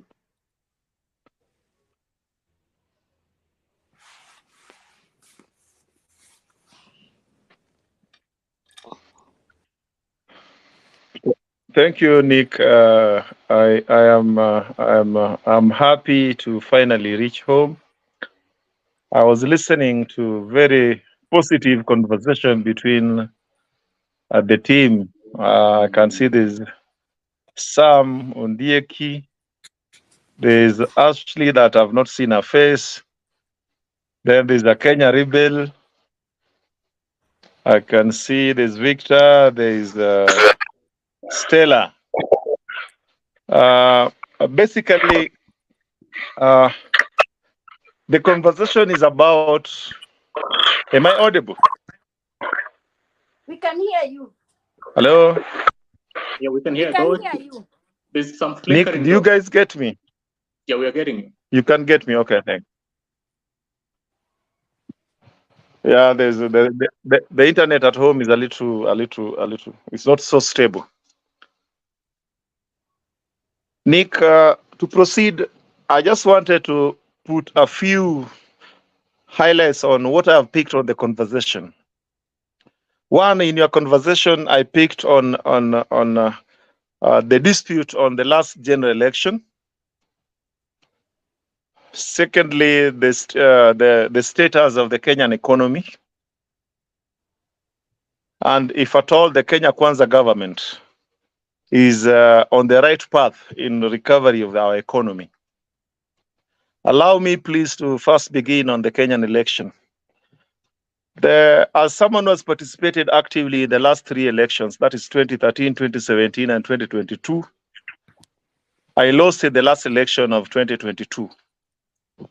And I want to authoritatively, as someone who has been actively involved across the political divide, I've worked with the former president, I've worked with Raila when he was prime minister, I am now working with President William Ruto.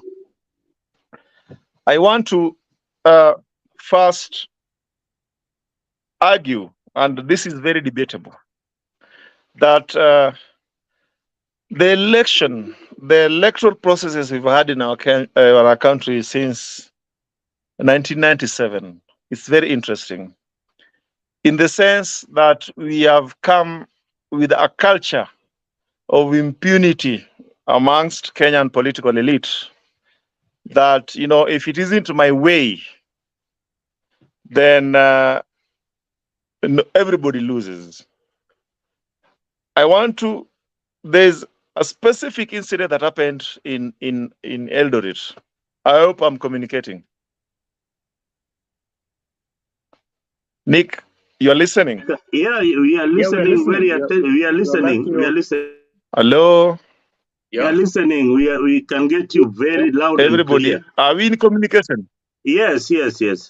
We are listening. Okay. Thank you. Thank you. Now, there's a specific incident that happened between former Prime Minister Mzee Raila and the American ambassador. It is a situation that is so regrettable, and you know, it is so undiplomatic because one, Raila is a serious senior citizen, somebody who commands a lot of respect globally and regionally. Coming from him, I think that was very uncalled for. You know, he should have used more diplomatic means in making his statement. And because if you look at the earlier days, we've had elections, and it is Sem Raila who has been inviting, I would say, the G8 to come and observe Kenyan election. And from the earlier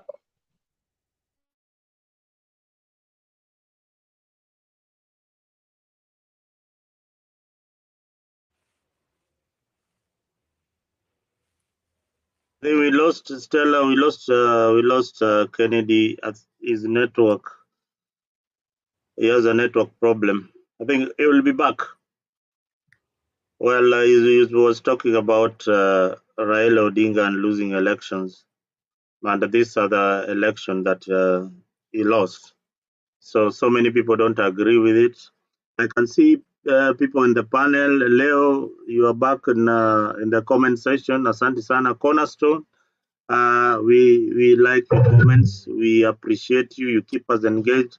But you guys on the panelists, we would want you also to ask questions that we could be answering here as we have our discussions. We want you to ask relevant questions, things that can help our country. Because if you stop this discussion, some of these things might go haywire. The information that you have as in the comment section, please share it. I'll highlight it. Thank you, Masinde, for being part of the discussion. Luca, asante sana. Keep it real. You took off. Karibu sana. Next time, thank you very, very much for your contribution. Kenya Rebel, I know you are still mourning. Chelsea lost today. You cannot be anywhere available. Kenya Rebel, Chelsea, pole sana. Your first game mulipoteza. Esther, asante sana. We are not Bernard. Bernard is another show. Kenya Tiger. Oh, hiyo ni matusi. We don't encourage matusi here. You have seen the kind of language that we are using here. We are not abusing anyone. We don't want that on this channel. So karibu sana. If you have got some positive comments, you're always invited to come to the show. Stella, it's me and you again, and Yeah, Ashley. Ashley is on the we're background back. listening in.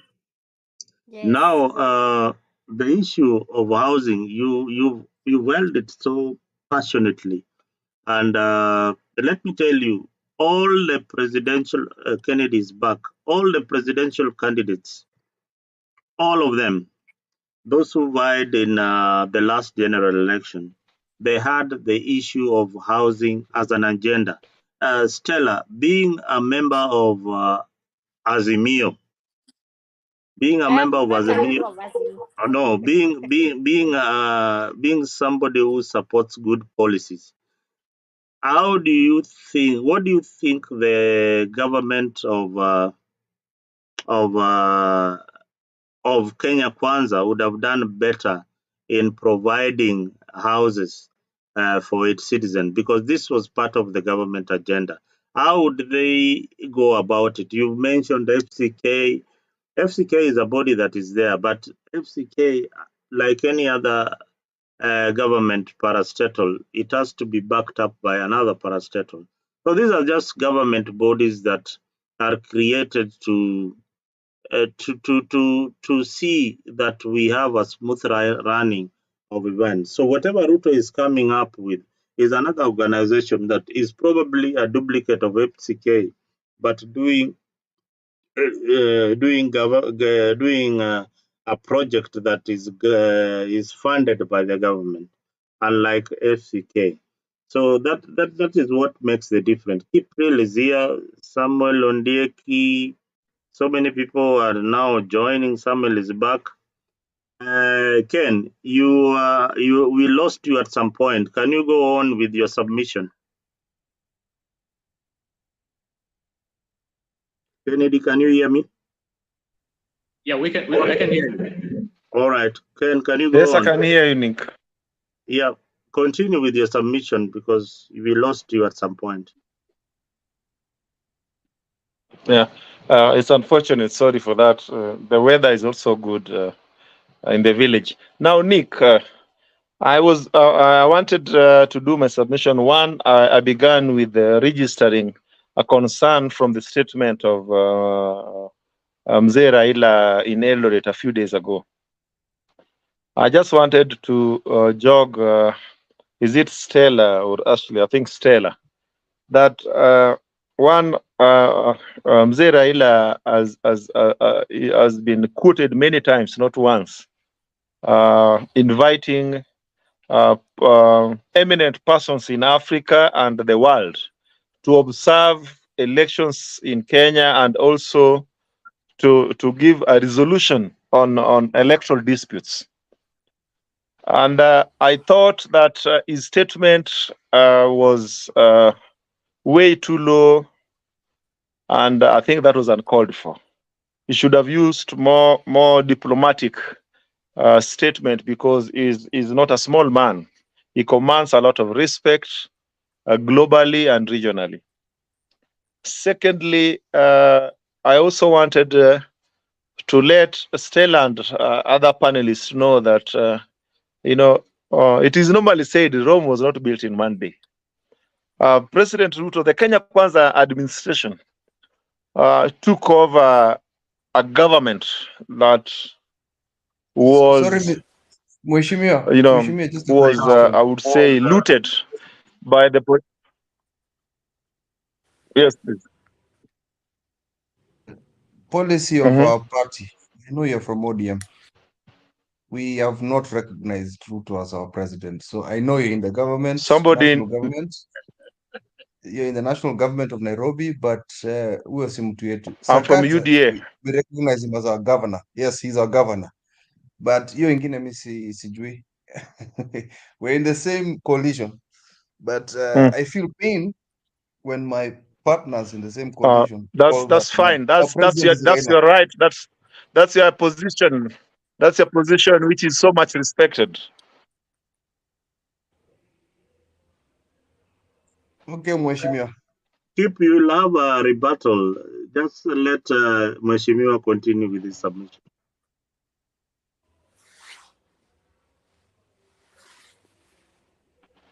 May I? You can continue. You can continue. Okay. Thank you.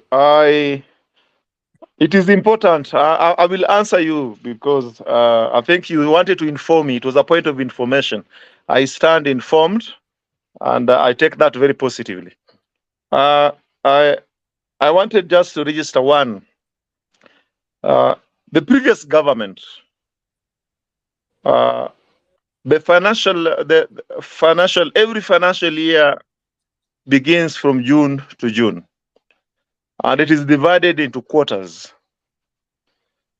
Running of the government is done based on a budget The budget, every budget is done by a budget and finance committee of every arm of the legislature.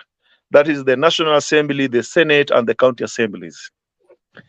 And what informs the decision of the budget committee is one, the stability of the internal revenue streams. How much do we generate as a nation on revenue, self-revenue? How much that informs on how much on our budget do we have on deficits, and who do we approach? That informs on how much you borrow. Secondly, development partners.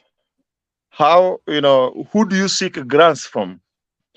And Kenya as a nation, the last 7 financial years, it is on record that we've exceeded, limits in borrowing.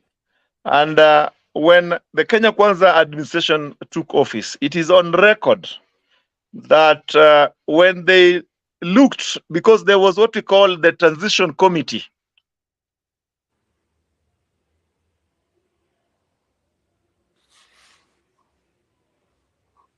I think he's having trouble with his internet. He's having trouble with the weather, the internet. It's the weather, I think. Yeah. The weather is very, very bad in wherever he is. So at this point, Samuel, you've not spoken for a while. Yeah.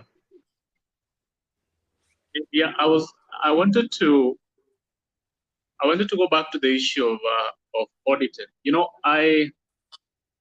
I work in the pharmaceutical space here in the US, and one thing that is key is using instruments, just like in the IEBC. Before they carry out an election, they should have this mathematic coming. Is it from my end? Is it from my end? Moshimiro, it's on your end. I think. Your end. You are in Kindu Bay, and Kindu Bay, and the terrain there. Maybe you built a house next to the lake. Yeah. It's it hasn't rained for some time, but it's drizzling. Oh, we can understand about that. Oh, may I proceed? Yeah, you can. Yeah, you can. Thank you, Stella. Now, thank you. I wanted to we just had a government that a new government. Before the Kenya Kwanza government was sworn in, we had what we called a transition committee. And the transition committee, it was a committee comprised from people from different government agencies and the Jubilee government then, and the incoming Kenya Kwanza government. What most of the things they were looking into was the balance sheet of the previous government. What is there on the revenue streams? How much do we have? How in debts, and in our running programs. That is the role of our projects. And that transition committee, the Kenya Kwanza government were properly informed that our accounts as a nation was actually on red alert. And it is quoted when the deputy president, when he was being sworn in at Kasarani, it was widely quoted, of which so many people thought it was not the right forum to address, because people perceived that could have been an housekeeping statement. But it all in all, it went out. He was quoted saying that we are taking a government without any money, with a lot of debts. And true to his word, I want to say this. This may not may not go well with a few of the panelists. One, Most developed nations run the economy based on reserves, which is basically gold and oil reserves. They use this as a currency to actually even take debts from development partners. But how about Kenya? We do not have a strong currency that we can use within the treasury to get debts and offset a few debts. The last 20 years, people who have been, there are few elites who have been actually borrowing silently the Kenyan government money. And basically, majority, I would say 90% of these few people are basically members of the Mount Kenya Foundation. The members of Mount Kenya Foundation are people who basically they owe their allegiance to the two political elite families. That is the Kenyatta family, the two Kenyatas, and the Mwai Kibaki family. These people, majority of them came out largely to be supporting the presidential candidature of Mzee Raila Odinga, which, it is debatable. We can verify that. And when these guys took over, it was also quoted that there are people who have a lot of, who influence our economy, who are, hoarding dollars and their money, that it is no longer in circulation.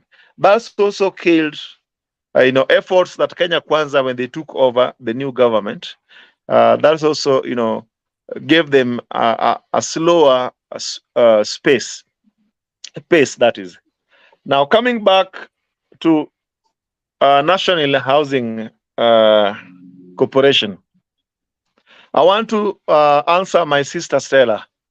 Stella, land is owned. Public land is owned majorly by county governments. And national housing corporations cannot build and improve any facility within any town without what we call a PPP, public-private partnership. And this is done by residents. Sorry? You misquoted me. Yes, I didn't please. say that housing corporation. What I meant asking Mzalendo, why can the government continue working with national housing, leave the housing levy? Because I know national housing, all these years, people have been benefiting with it because they've been building houses under certain parastatals where even a Wanjiko can already get a mortgage and is able to pay. The one which is confusing us, and this is what I was asking Mzalendo, if we are paying the housing fund, either with the housing levy, the government could have told us, we have secured land in this constituency, on this area, we are going to build this a number of houses. If whoever is interested is able to register at Boma Yetu, then they can able to contribute. But you see, this housing fund, it had three narratives. Either it was a tax, either it was a levy, either it was a fund. But now the thing is, they came and turned out the story again, saying that if you pay the housing fund, you're not guaranteed to have the houses. At least for the national housing, you are guaranteed that you'll have the house which you've been promised or where you have gone. That was my difference with Mzalendo between the housing levy, where they're saying that they are going to build houses, where we have not seen which land. They've not told us what the PPP's people. They've not told us who are going to kind of support it. They have, yes, because I know in every project, may I inform you? By law, no, in any project by law, public participation. I think Stella. Stella. Yes. Mashimiwa, I can hear you. So now, Stella, my opinion. I want to inform you. I want to ask from a very informed position. One, what is housing? It is only one government agency that is charged. Thank you. That is what about? It is only one government agency that is charged on behalf of the presidency. Yes, NHC. NHC, yes. NHC. What is Yes, it? please. NHC. I need to know what is the work for the NHC. Because I know NHC, they've been there NHC, since National 1967. Housing.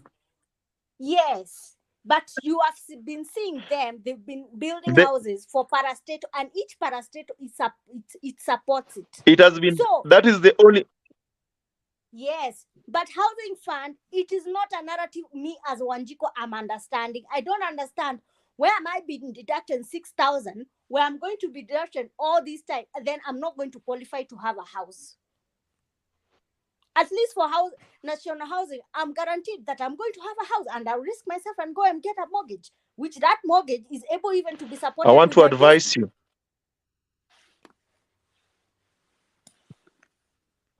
May I advise you? Yeah, proceed. This affordable housing program is carried solely by the Ministry of Housing through the agency called National Housing Corporation. No, it is on State Department of Housing. And I want to inform you that all headed by Hinga. National Housing is on its own, man. By Hinga. Yeah, but Hinga cannot. He has no mandate constitutionally. The agency is under Hinga. NHC is under Hinga. NHC is under State NHC Department. is under Hinga. But if NHC, it is a state department under Ministry of Housing. Okay, we can't argue with it, because I remember when I was doing my you can Google that. That is debatable. I know, yeah, it's debatable. Yeah, but what I was saying, for national housing, I remember that is so debatable. It is debatable. May I proceed? But the thing is, proceed. Yes. Proceed. Thank you. Thank you. Now, Nick, Mzalendo is Mzalendo there, the moderator. We lost him too. Mzalendo, why are you muting me? No, he is back. Nick. You've muted me, Mzalendo.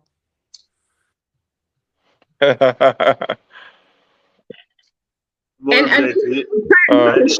back, on the channel. Now, just do your thing in chunks so that we can also respond. It doesn't become like we are here for a lecture.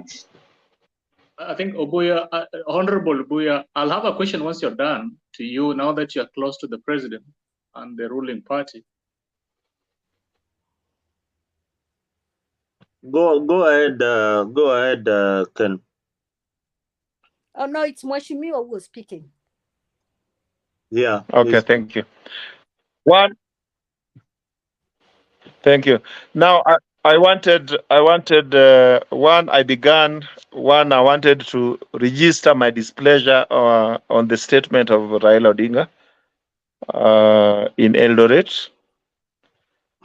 Secondly, I wanted to support the achievements of Kenya Kwanza administration. One, I think this is their first quarter of financial year, their first financial year of 2022, 2023, 2024, which just began. It is 2 months old, because remember the last 8 months, they were using the last quarter of financial year of the previous administration, the Jubilee administration, which was 2022, 2023.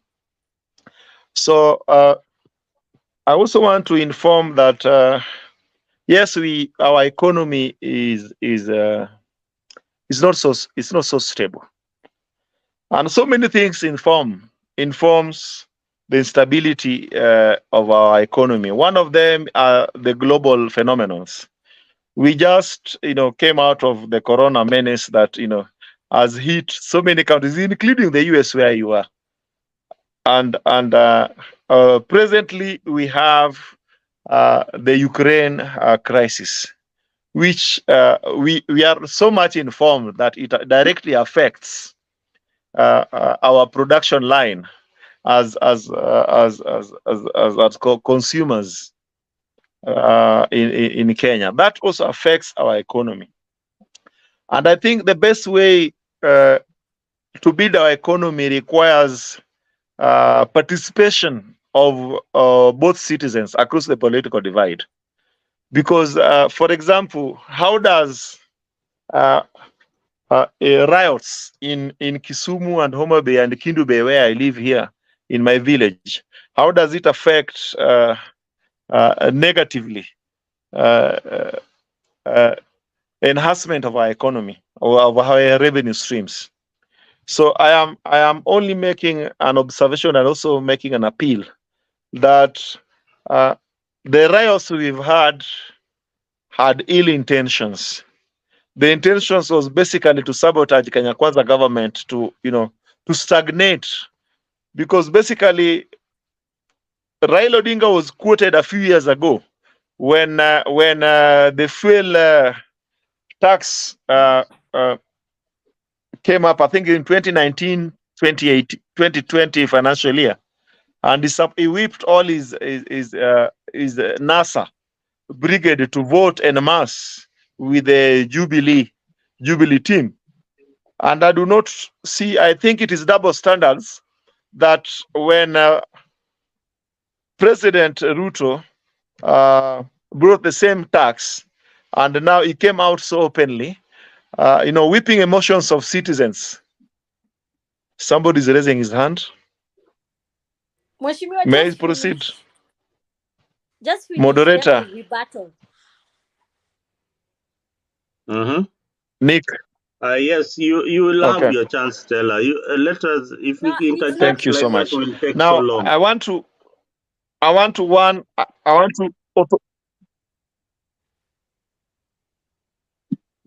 Go on. Yes, I'm Mheshimiwa. seeing Martha Karua carrying her hand over there. Oh, that is Skip. Okay. Skip. Now That is Skip. I want one Nick. Oh, there are two, not Martha Karua. Okay, thank you. Now I wanted Nick to finish. One, our economy can only be built by participation of every citizen across the political divide. Building our economy requires patriotism, statesmanship. We have to build it together. And this can only happen when we unite beyond, political interest. As a nation, how do we contribute? We have avenues of, disputing unrealistic tax measures. One of them is through the arms of the legislature. We have our civil societies. We have our members of parliament. Our civil societies can represent us in the court through the judicial processes. Citizens equally can do the same. Our legislators can dispute that first from the committee level. They can petition the committee chair. They can petition through the plenaries. That, as Azimio, this is what we think. This is our proposal on how we want to enhance our economy, on how we want to build our revenue streams. So I think the method they used was basically they were not helping the common mwananchi, the Wanjikos, in any way. Nick, I beg to leave over there and maybe take a few questions, then I'll proceed. All right. Thank you very much, Mheshimiwa, for that submission. At this juncture, I want to Kip is really nodding his head that he doesn't agree with you in many positions. So maybe briefly, Kip, can you rebut? First of all, this man ran on ODM for 2 or 3 seasons for Imara Daima. This is what pains me. Kennedy, your party leader is Raila. Your party leader My is party Raila. leader is My party leader is William Samoei Ruto. My former party leader is thought you are- Raila. So you are what? Okay, okay, good. I like this. So what did you vie for with? What ticket did you vie for in the previous election? Previous election, I ran as an independent candidate, pro Kenya Kwanza, for Karachuonyo parliamentary in Homa Bay County. I was once Okay. elected. I represented Imara Daima in Nairobi County. Yes. You represented. Okay, all right. So your party leader. So you're now officially with ODM. I mean, with the. I'm not in ODM. I left ODM in February 2022. You left ODM. Okay, now you went independent, and now you're officially with Kenya Kwanza, right? From September, I became a UDA. Not only Kenya Kwanza, but UDA. UDA. So your ticket was with the UDA in September. No. In August, I left ODM in February. I could not party hope, but I had to be a candidate. So I ran as in August. I was an independent candidate. Yeah. Yes, but pro Kenya Kwanza. And you won. No, you went as an independent candidate. Yes. Okay, which party did you go? No, which party did you vie with? Keep your question. Let me help Mheshimiwa. He's saying in the last election, he ran as an independent candidate. Which part of that don't you understand? So he no longer is independent. That is not possible. He was independent. Now he's a UDA member. That is not possible. That's breaking the law. He has to go. What's not possible? Back to the people. No, he has to come back to the people. He has to come back to the people and vie as a UDA candidate because he told the people he was an independent candidate. Now he's coming and he has picked a party. Come back to the ballot. Come back to the ballot. And which tell law? Us which electoral law? Keep. It is an electoral quote law. For me, quote for me, which section of electoral laws is flowed there? Mheshimiwa. Just give me one section of the law. You cannot party hop. I think that's something my brother. Inbox. I think it is not in our interest. Mheshimiwa, let me. You see, you have every freedom to go which party you want. The thing is, what we are discussing in this forum is national issues. It's not what party you are or where you went or where you came from. The thing is, what we are discussing in this forum, we are discussing the national issue. So if Kip has no question to ask you, can I ask you one question? In fact, I have two questions. Mheshimiwa, thank you very much giving me the floor. So you spoke about something about Rome was not built in a day. I believe that is a boomer's language. So you say that the previous regime, the current regime says that the previous regime left a lot of debt and they left the country in mess. So here is the question I want to ask you. Since Kenya Kwisha came into power, they've been collecting taxes. Before then, point of information, there's no government called Kenya Kwisha. Please let us be respectful enough and be there's a government called Kenya Kwanza. Can we be respectful if you're not part of that government because you're an independent candidate and I'm still stuck on that story. Him being independent means he needs to come back to the ballot. He needs to come back to the ballot and tell people which law. Which law? Just quote for me one section, brother. Mheshimiwa, I know. Mheshimiwa, Kenya. Please proceed. Moderate. Please. Can we have some decorum? Okay, guys. I have a question. There are people who are very passionate about. My question. Stella, just hold on a second. Let me finish with Mheshimiwa.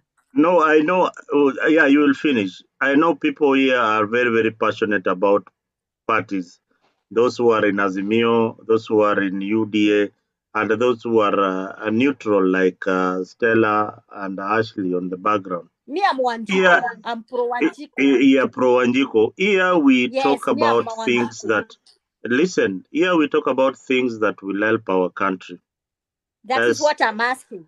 These are the issues that we are Yeah, but talking this about. man has broken the law. No, Keep, we will explain can to you you please why you are be some becoming decorum irrelevant. in Keep, this forum? you know why you are becoming irrelevant is I'm because not, don't, hata wewe usiniambie hivyo. You cannot tell me I'm irrelevant. Now no, that is misabusing I will media. I will It is my explain to opinion. you. I It is will my explain opinion. to you why your point is not in order. One, Mheshimiwa ran on an independent ticket and he lost. He didn't win the elections. So that's where you are getting it wrong, and you're keeping on insisting and insisting.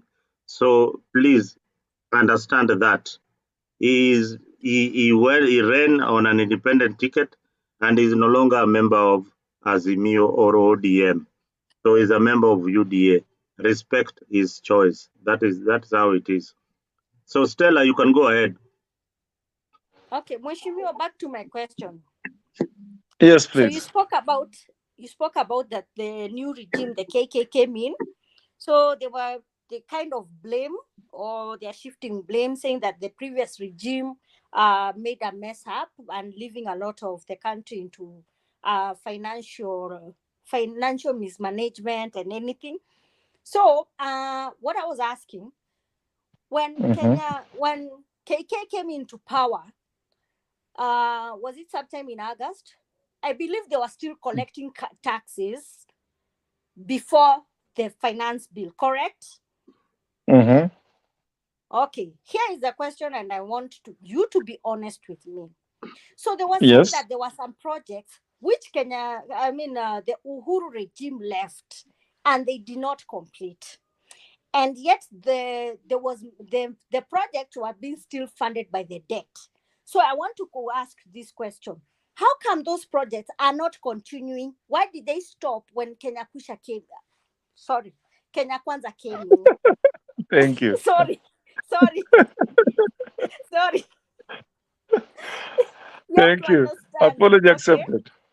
Okay, apology accepted. So the thing is what I'm saying, if those projects were still there, they could be continuing before the finance bill, where they could have said in July this project should stop because there is no money coming in. But that amount, the debt which was still there, building those projects, hospitals, bridges, roads, and everything, should have continued. So it should have not stopped the time when KK came in. Proceed. It's a truth. It's a truth. It's a truth. Kenya Kwisha. I'll say it a million times. Kenya Kwisha. Okay. If When that the KK makes you came happy, in, proceed. so It makes I me wanted very to happy ask you. to say the truth. Since there was a different regime coming in, does it mean the guys in the offices or in the counties had change of guard because this party came in, because you're pro Uhuru, you're out, or it's the same staff who are there? Okay, that one you'll answer me later. Then the other one I wanted to ask you, after the finance bill, just before the finance bill, how come KK was having issue paying teachers' salaries and paying the pending bills? Does it mean because there's someone who froze those accounts, or does it mean that money was misquandered? Because I don't understand why I have two neighbors who one works in Kenha and the other one works in the ministry. They've not been paid in 6 months. So every time they are being paid in chunks. Then the other thing I need to ask you, how come right now the dollar rate is escalating as a wildfire? Right now, when I'm checking the dollar, is going almost to 151. Does it mean, is there someone who is trying to hoard, and what is the government doing to avoid that the dollar, to avoid the shilling to avoid it to be weaker by the day? That is what I'm asking. Then there's this issue of subsidy. Wacha tu tuongee language tu moja tu, tusikizane kama kama Wanjiko. Kama wazee. Kama Wanjiko tu. Subsidy ni pesa ya cartel. Wacha tu tuongee ukweli. I'm telling you Kenyans, we can able to have affordable fuel. We can able to have affordable unga. We can have affordable energy, especially steamer. The only thing enye tuko nayo hapa na inatusumbua, it is mismanagement. if you bring people like Churchill, okay, fine, he's doing his best. What was so shocking the other day when I was seeing in was it the Senate, when they were trying to ask IPPs why they are selling power more expensive than Kenchen, which is 25 shillings more. You get? So that means we are able even to afford to pay electricity, but it's becoming unbearable because their stakeholders, let's be honest, the stakeholders in this government, they are trying to eat. The other issue I wanted to ask you about this story of EPRA and the energy. They put a gazette notice, was it on Friday, saying that stability of fuel will be there in 30 days. 30 days itakuja na ipotee kama hewa hivi. Then what happens to the 30 days? Mafuta itaenda na uneni na 200 ama 210. The thing is, Mheshimiwa, why are we having so many, how do I put it, so many issues with KK? It is either when the food is being hoarded, we cannot afford even to pay, we cannot even afford to pay teachers, we cannot even afford to pay wafanyikazi. The other day, it is called what? An excuse which came from Owalo and his team, that Sudan people hacked eCitizen. When we came and we knew the story that eCitizen people were not being paid. That's why they stopped the services. Please explain to me why the people in your place in Kisumu or Nakuru or wherever, why this thing called Adisasa, and people who are living around town, why are their lands being grabbed? And it's coming now. It's so rampant during this time of KK, because if you see every land in Nairobi, you don't know what will happen the next day. Utaona bulldozer ikipita hapo nje. I need to know what is the government trying to do to improve the Wangijiko way of living. We cannot feed ourselves. We cannot feed ourselves. If I have electricity, unaka kwa bedsitter, why am I paying 3,000? We don't have stability on buying tokens. Today you buy a token of 500 shillings, you have 18 units. The other day you buy, you get 10 units. Then I need to know, and please explain to us, what is happening with Kenya Kusha? Is there that there is no money, or it's someone who's trying to put this thing as a stakeholder or a shareholder? They wait for the 5 years, they disappear with this money. And also explain to me, why is the judiciary being compromised? This is the third time the judiciary have been compromised. That is the question I'm really asking. Because number one, the time the judiciary was compromised is during the issue of the finance bill. Everybody knew that this thing was not working. From even a small child knew what is a finance bill, but it is passed through. Then the government decides, those judges who went against the finance bill 3 times, they were transferred. Ndio wasikae kwa hiyo kiti. Now let me touch. Sophia Omutata matter still staying in court, and yet we are waiting for his whatever to be read by Justice Majanja. Allow me to respond before.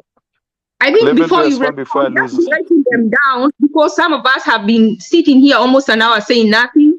I think just write the comments or what you're being asked down, and let me and whoever else, these other gentlemen here, speak, and then you can get your round next, if you don't mind. Okay, fine. Sure. Nick, let other panelists proceed. I have graphs. All right, Stephen. Why am I calling you Steve? No Okay, problem. go ahead. But I have one concern. The concern is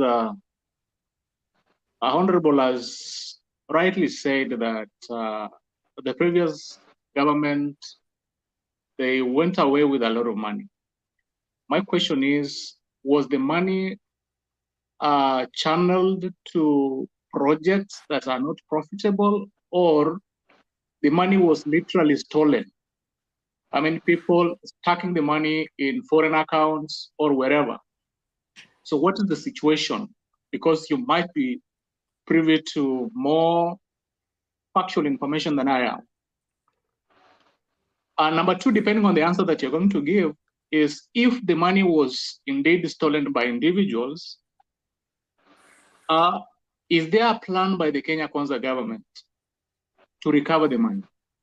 I mean, we cannot have people sitting on hundreds of billions and we are paying for that money. Honestly, it pains as a country, as a citizen, because we collected the taxes and we expect that the taxes would be used to benefit us in terms of projects and to repay our loans. But honestly, if someone came and stole the money, literally carrying sacks of money and putting them somewhere, and you are not going after this individual, don't you think I'll be resistant? For example, if you are telling me, we the panelists, for example, I'm giving an example here, that we collect some money because we want to start a project.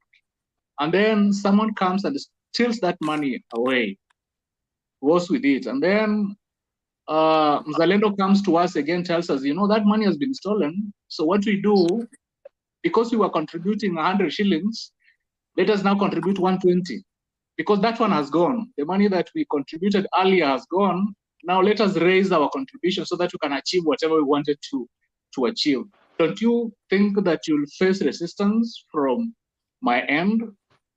So the more Kenya Kwanza keeps telling the citizens that their monies were stolen, the more the citizens become resistant because they have chosen an easier route. The easier route is ask Kenyans to pay more. Ask Kenyans, let us have a levy, the housing levy, so that we can build houses. Vis-a-vis going after the people who stole the money. So it's kind of like they're choosing the easier path to work on. They might have a good project in mind, but if you ask me to contribute more towards that, you will face some resistance from my end.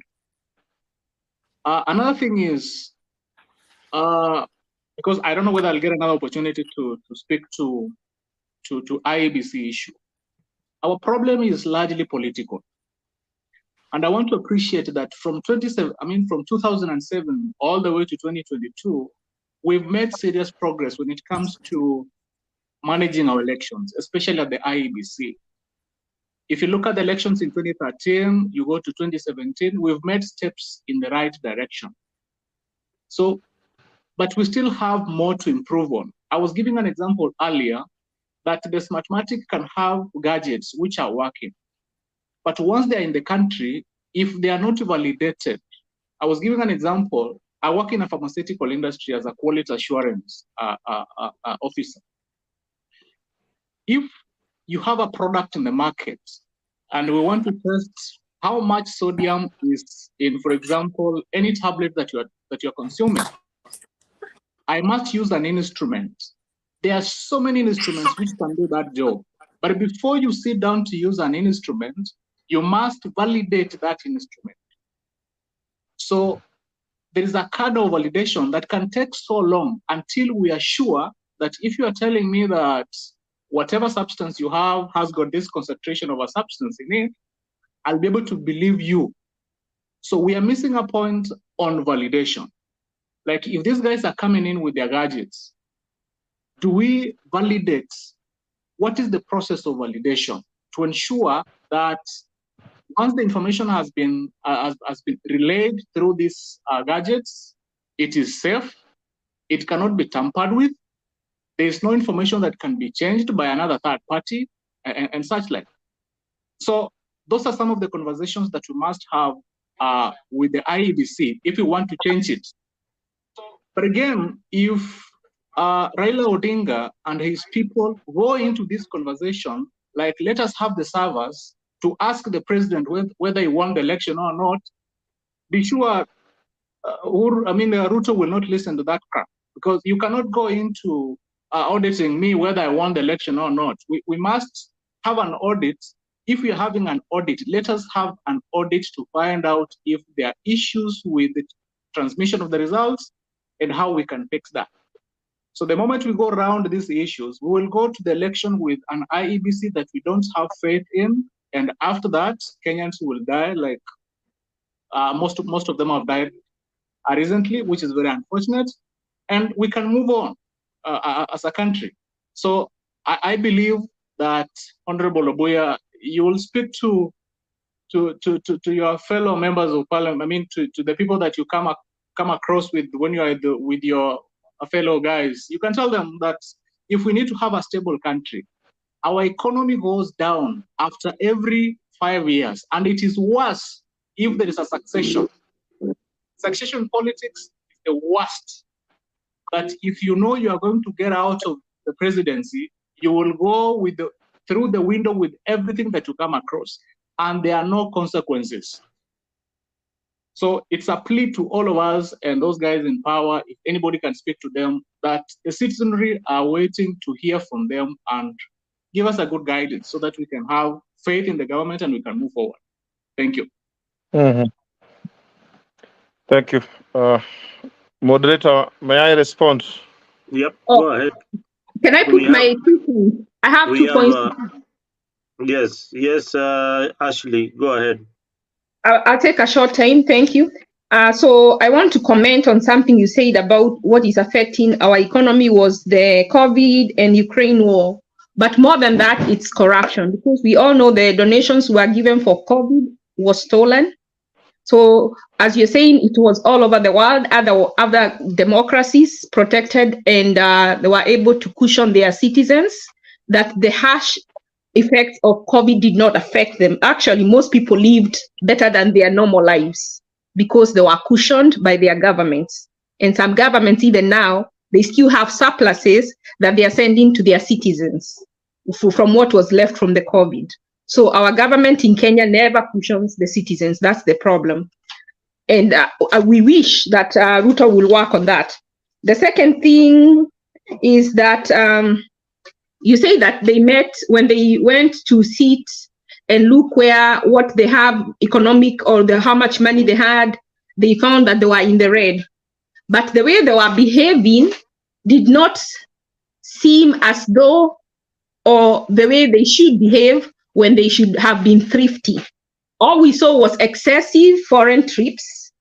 All we saw was spouses' office, and we've never had what those spouses do, even up to date.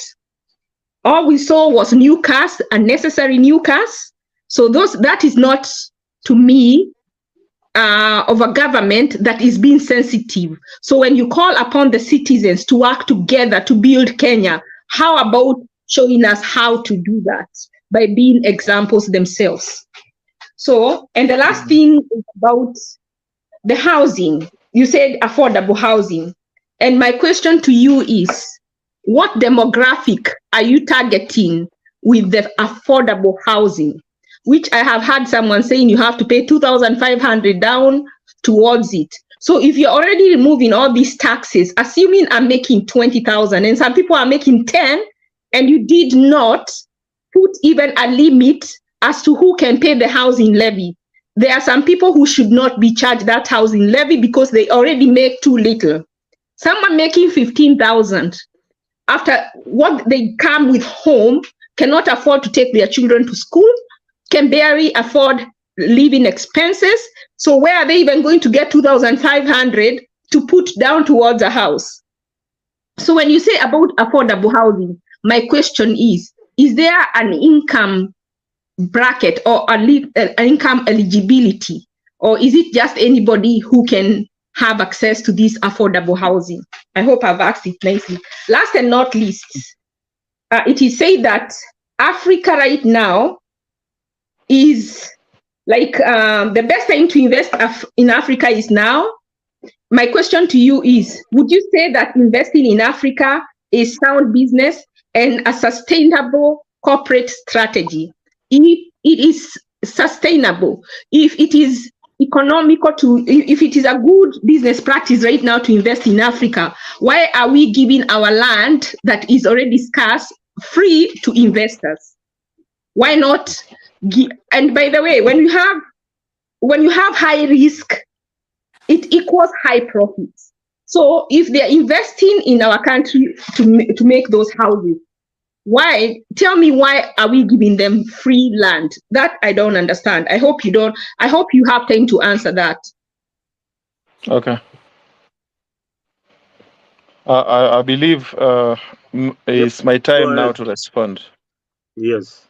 Yeah, I have picked most key points of interest. Allow me to respond to them. One, there is the question of the seriousness of the Kenya Kwanza government in curbing the corruption menace that is a culture that has been with us since the previous governments. My brother Sam Undieki, Yep. I want to register with you that one, the African democracy is, should I say, it's on trial. It's been on trial for some time, sure. And I think what we need as a nation, as Kenyans, we need a serious culture change. We need a serious culture change in regards to our approach on democracy practice, and that specifically touches on our electoral laws. The electoral laws that we have to date have been majorly contributed and informed by the ideas around one serious Kenyan politician, Raila Odinga, from the 2005 Bomas draft to 2010 referendum that dispensed the new constitution that we have to date, to the BBI proposal. All our electoral laws, Mzee Raila Odinga, our serious 2002 to date, either in office or outside office, they have widely contributed. And specifically, the current electoral laws we have, which is in our 2010 Katiba, Raila contributed so much to the electoral system that we have today. This is his child. Secondly, I would not say that our democracy is a young democracy, but by all standards, because I believe personally I'm widely traveled, I have seen democracy across the globe. In Africa, I have seen democracies in Africa. And I think by all standards, Kenya democracy is a stable democracy. And I would say we have gains, unless you have not traveled and seen what other African nations are going through. And I believe you're on the right track. What we need, one, is to have a culture change. We have a culture of impunity, a culture of anarchy, that, you know, one, our governments does not want to be interrogated by the citizens. Equally, our citizens have picked up a culture of impunity where, one, they do not want to understand. People do not go through, one, their constitution. Like one of the panelists asked me, how can I party hope? I have not party hoped. And there's no law that, because our democracy is so clear, we have the right to association, the right to assembly, and the right to have a democratic, to choose a democratic party. And it only touches on one electoral time, that you cannot, within 6 months' time to the general election, you cannot cross parties unless you are moving from a political party to an independent status.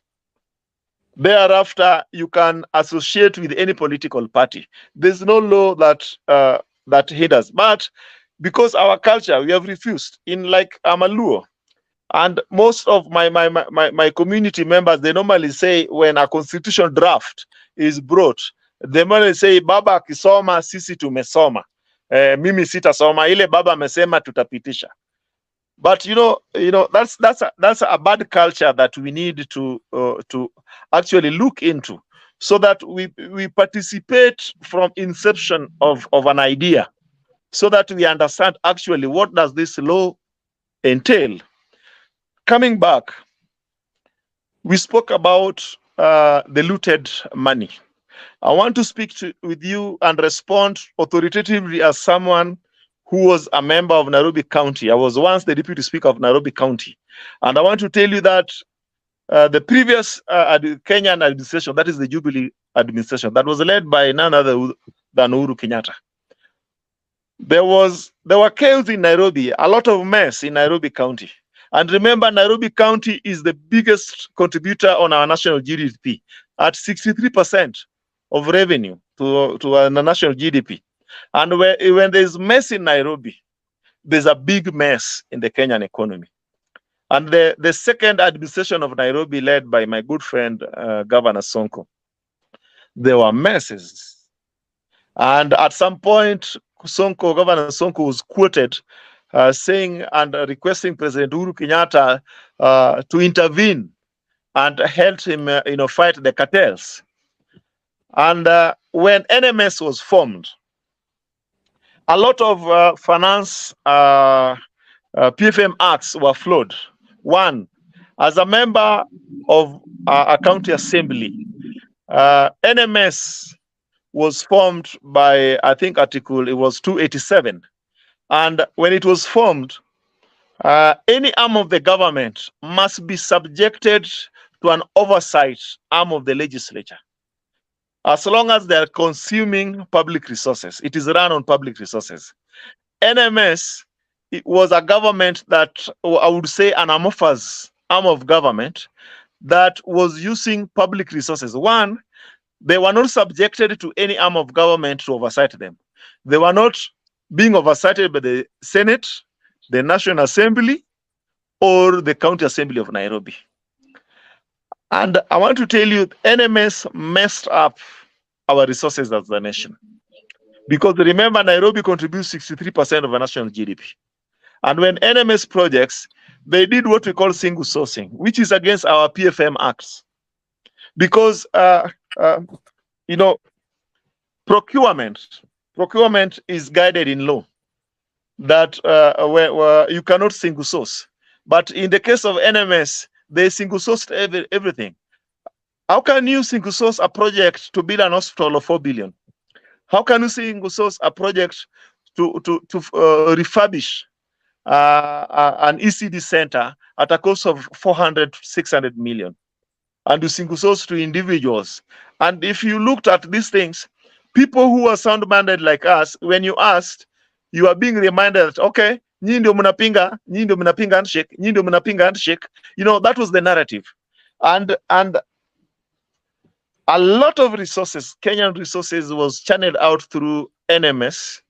And it is said, and this is a matter that is still under investigation, I will not deep so much into it, that a lot of money, Kenyan money, ended up in offshore accounts, which, when it was being demanded, I think you can also find out that on social media and even print media, that the Kenya Kwanza administration said the people in Azimio stole money and this money has to be returned. And it is also quoted that President Uhuru Kenyatta, I do not know whether this is a matter that is debatable, that is funding riots so that the return of the alleged money that is stashed away in offshore accounts cannot be returned.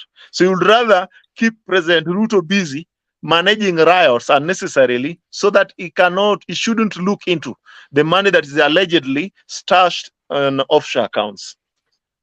Again, my sister Stella, you spoke very, very, passionately about the affordable housing, and yes, it is true.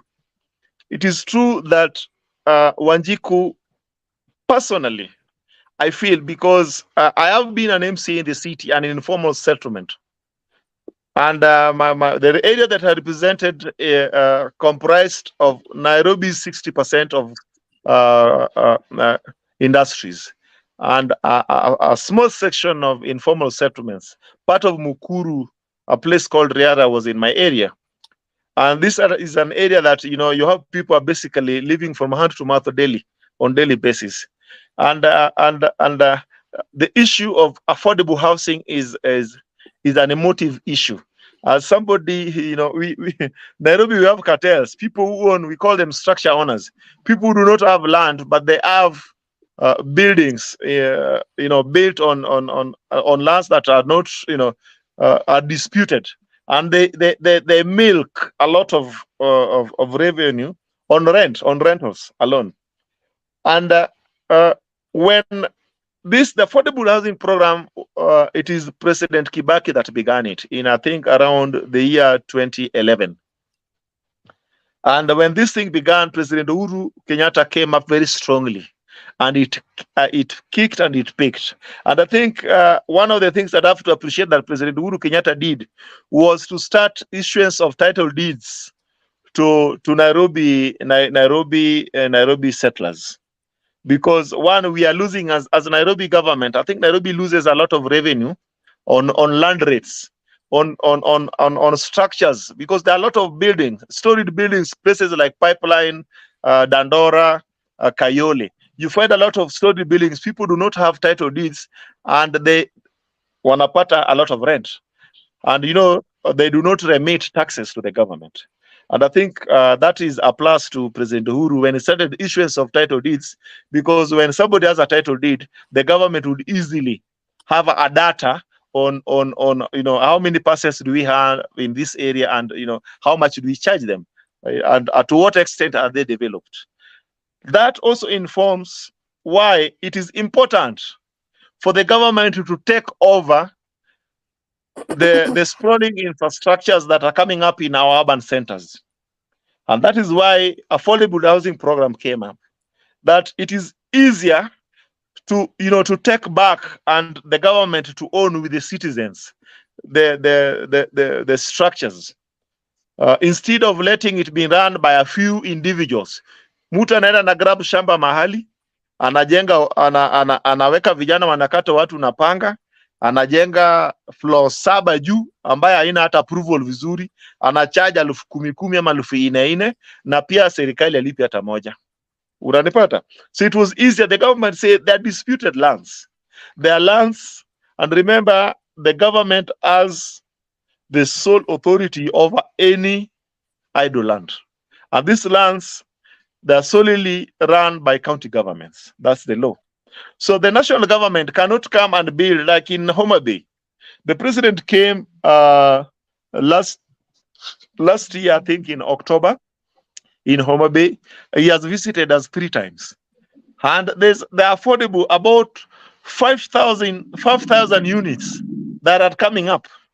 From the 5,000 units, I think about more than 1,500 are almost complete in Homa Bay.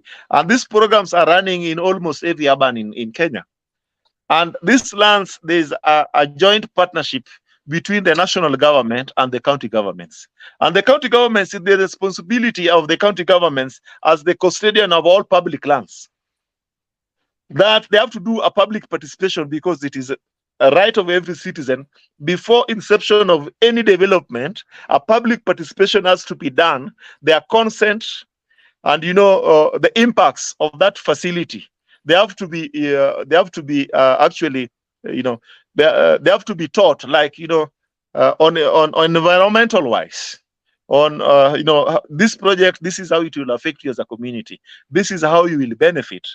And by public participation, there was going to be a consent through the governor, the county governments, which in partnership with the national government informs the development of affordable housings in every urban center.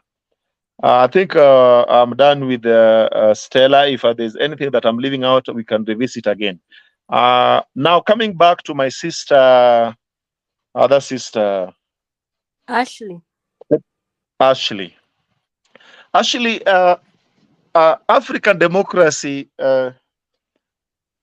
Kenya is one of the few nations in Africa that is stable democratically. Even our economy, by all standards, is a stable economy. If we have a strong economy in the East African bloc, and we were not as privileged as maybe the US, that the citizens were cushioned over Corona. But to some extent, I was a member of a joint committee member that was managing distribution of relief food within Nairobi. The government of Kenya, through county governments, bought a lot of relief food that were being disputed every month to the urban poor.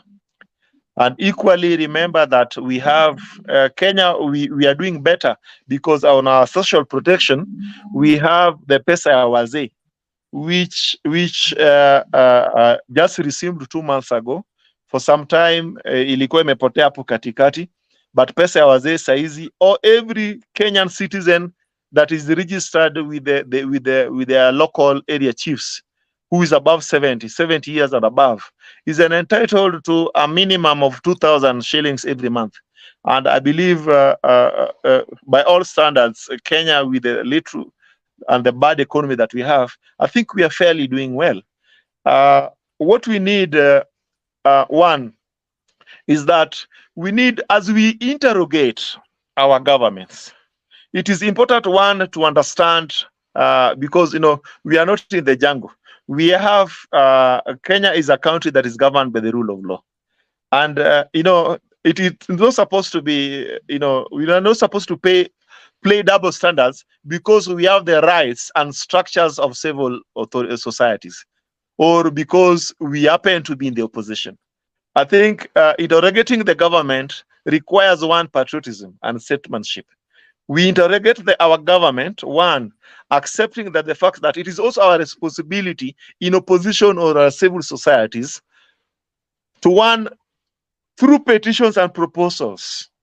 We give proposals as citizens, as oppositions, and equally as civil societies, that this, as civil societies within Nakuru County, this is our assessment. We've done our public participation. This is what is actually, pushing to the edge Wanjiku's. Within Nakuru, this is what we feel. You can do that submission through the county assembly within Nakuru County. You can do a copy within the Senate. You can equally do it within the National Assembly.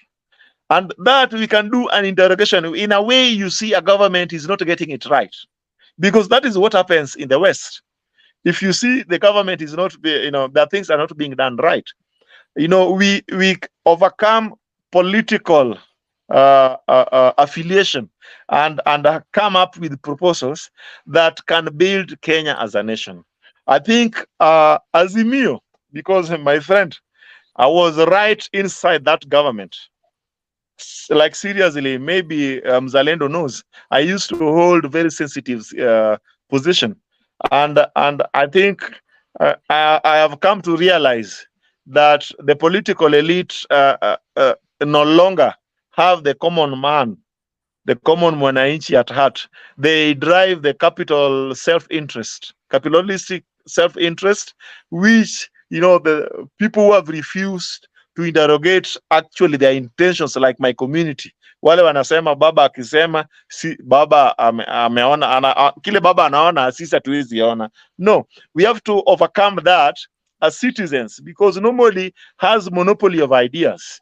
We can all interrogate, like what Raila says. Yes, it could be true. It could be true. Mwananchi anaumia. Okay, how much do we have as a nation against the population? How much do we generate every month and quarterly and yearly? Is it enough to sustain, one, the wage bill? Because if you look at our wage bill, our wage bill is in excess of what we generate, to about 113% what we generate annually, the wage bill alone. Then how does the government run? So it is important, one, to interrogate the steps on how our governments are run, and genuinely, underline the word genuinely also come up with the proposals. And these proposals the avenues. Like I am telling you, as someone who has been a member of the legislature, you have the right as a member of, as you as a Stella, you can come up with a proposal and do your submission through office of the clerk to the Speaker of the County Assembly of Nakuru. You can take it to the National Assembly or the Senate, to the Speaker and the clerks of the assemblies.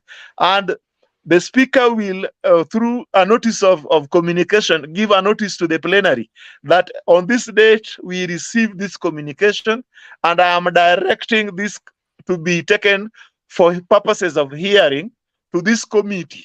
The chair of this particular committee invite this person to come so that they do their own submission physically within the committee, so that you report back to the House the findings of this petition. And that is what most citizens in Kenya do not know, that they have a right.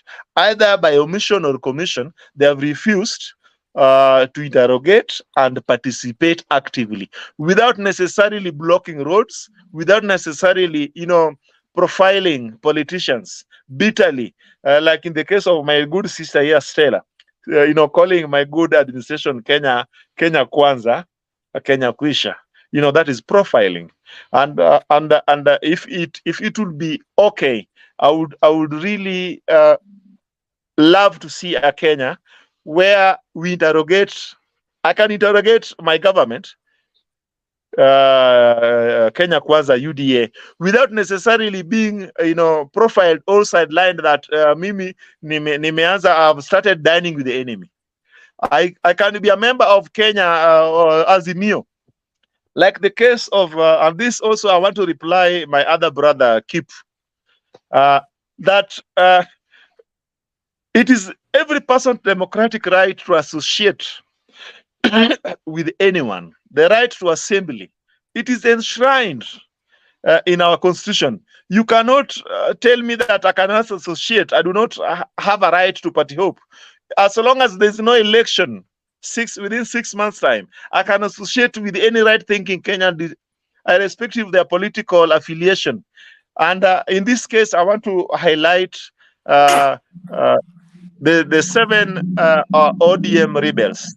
That is Senator Jenda, Professor Jenda, Honorable Elisha Kuba, Honorable Jalango, Honorable Nyamita. These are ODM bona fide, long-serving legislators. These guys, in their right thinking, they have interrogated their situation in within their constituencies. They have seen that it is true. One, we have to.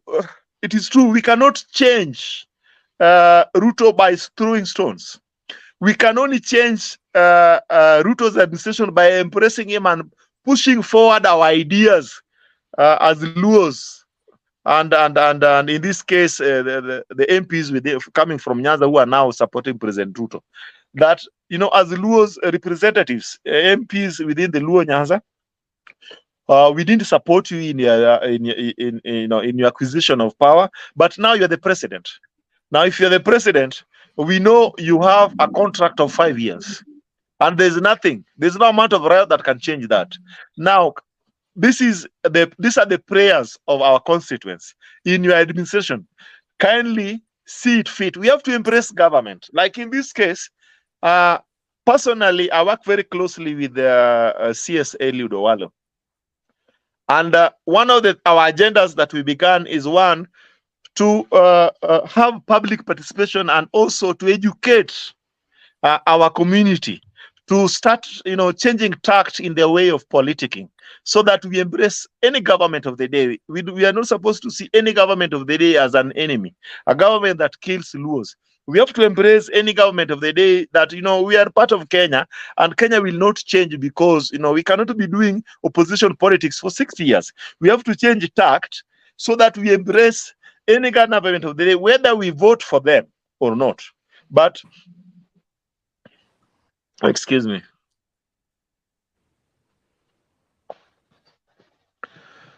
One of the things, Nick, am I audible? You are very, very audible, and when people are listening to you silently, it means that they are acknowledging your wisdom and your thought process. Thank you. Thank you. Thank you. Now, one of the things that I wanted to register is that our present political situation in Kenya. Kenya is our motherland. There's nobody. Wagare, Oro. Drakuigua. Now, did you choose to be Kikuyu? No, Do you have apologies of being Kikuyu? no. You shouldn't. Samuel Ondiek or Ondieki. Omogambi. Mambo. Buyatore. Beyond. Now, you never chose to be Omogusi. No, I didn't. And you don't have apologies. I never chose to be Luo, and I don't have apologies. It is our strength, our diversity as a nation should be our strength. Because look at our neighbors. There are nations like Tanzania. Tanzania, you know, you may not even know, because they have over 250 tribes and many other sub-tribes. But they affiliate to their jimbos, their counties, than their tribes. And I think Kenya, our founding fathers they created imaginary external enemies to whip emotions of their clans, to rally them behind them, to get a political clout. In this case, if you look at the founding fathers, the Luos versus the Kikuyus, you found the Kikuyus political elite to whip the emotions of their clans from Mount Kenya. They generated Gema and profiled a section of dissenting voices like hawa ni adui, unanipata, wanatumaliza. Coming back to my community again, our founding political elite, they whipped at the emotions. And they profiled the Kikuyus against us. Like, unajua yule ni Kikuyu, hawa ndio wanatumaliza. And we blindly followed these guys. Same as now the Kalenjin. When Moi was in power, at some point, the Kikuyus and the Luos gang against the Kalenjin. And the Kalenjin are finishing people from Mount Kenya and people from the lake. And this is a scheme that is widely orchestrated by the political elite to whip emotions, to near fanatically have a following within their political bedrooms or backyards. And this is, it is so selfish. And I think this has divided Kenyans. So to an extent that we even refuse to see some realities and to interrogate. Presently, you find even professors of law, people who are lecturers at University of Nairobi and other big universities, and they are Luos. No, they refuse even to interrogate, what does Raila stand for? Raila the socialist and the Raila the capitalist. Raila socialist of the 90s and the 80s. And the Raila of 20, because Raila of the 80s and 90s and 2000 is different from Raila of the handshake to date, 2018 to date. They're totally different people. And Uhuru, the then Uhuru and Uhuru the capitalist. Uhuru yule alikuwa anasimamia Wanjiku, na yule Uhuru alikuwa ameshikana na ndugu yake Raila 2018. Wale wameamua sasa kubomoa Kenya, unanipata, na wakafunika wote macho. Now lastly, my biggest point is, when will we stop disputing presidential results? Because there's no way. I was at Bomas of Kenya. I was the chair of the Justice and Reconciliation Justice and Legal Affairs Committee, and I was the chair of BPI Proposal Committee in Nairobi. I went throughout Nairobi with the county commissioner and a few MPs and a few members of the county assembly. We did public participation throughout all the Nairobi districts, and we took views of citizens of Kenya, and we did our submission. And when we had Bomas of Kenya, I was keenly seated, not very far from the main dais. And President Ruto then, I felt for him, even though I didn't agree with him then. I really felt for him There's one question that he asked on our electoral laws. The idea of winner takes it all. And people from my community and Azimio circles, we all believed, like Oburu, Raila's brother was once quoted, that ile kitu imefanya Raila hajaipata hii kitu ni kuwa na deep state. Saizi tuko na deep state kwa mfuko. Baba atapita. Now, and Ruto interrogated and asked them, now this idea of winner takes it all, it is questionable. We need to go deeper into this and have a permanent solution on this. And everybody, people refuse to listen to him because to them walikuwa naona tanga, walikuwa naona mwizi waror kimarer, walikuwa na nini. You understand? They refuse to listen to the the alternative voice. This thief here, maybe he's right. Let me listen to him. Can I give an audience? What could he be saying? Now look at what is happening. The same thing he was trying to raise at the Bombers of Kenya floor. That is what is eating us as a nation now. Electoral laws. The idea of winner takes it all. That is what Raila was pushing because he was so sure that he was going to win election. Now Mungu ni nani? Ruto won because sisi tunajaribu tu. Hata mimi nilisimama hapa na MP. My MP, the guy who floored me, is the oldest member of parliament in Kenya. He's 90 years old. Can I ask and a it was question? Please do. Okay, you're talking about this story of these MPs and what. I really need to. I need like you, since you've been a politician for a long time. I really need to ask one question. Why do you trust all these people who are called boomers? Because you see, boomers, they don't respect the opinions of the young people. Like, let's say us, we are in Generation Y. So the Generation Y, they had the idea. But the problem is when you go take it, like the way you're saying that you went and gave your opinions, maybe it was not hard, because I remember some few people who are old, they don't understand. Because you see, me and you, we can understand the technological aspect of what are things supposed to be running. We cannot rely on old system. Then another thing I want to ask you, because you people, you've trusted Raila in this party, don't you get young blood like someone like Babu Owino? I mean, these are young people who are like, how do I say? They are patriotic guys. They've been there. They've suffered. You get? Raila needs to pass the baton. If you people, you decide that you can have, if the daughter is there, if the daughter can take it, is it so hard for you people to tell mzee pumzika kwanza tuchukue hii kitu? Stella.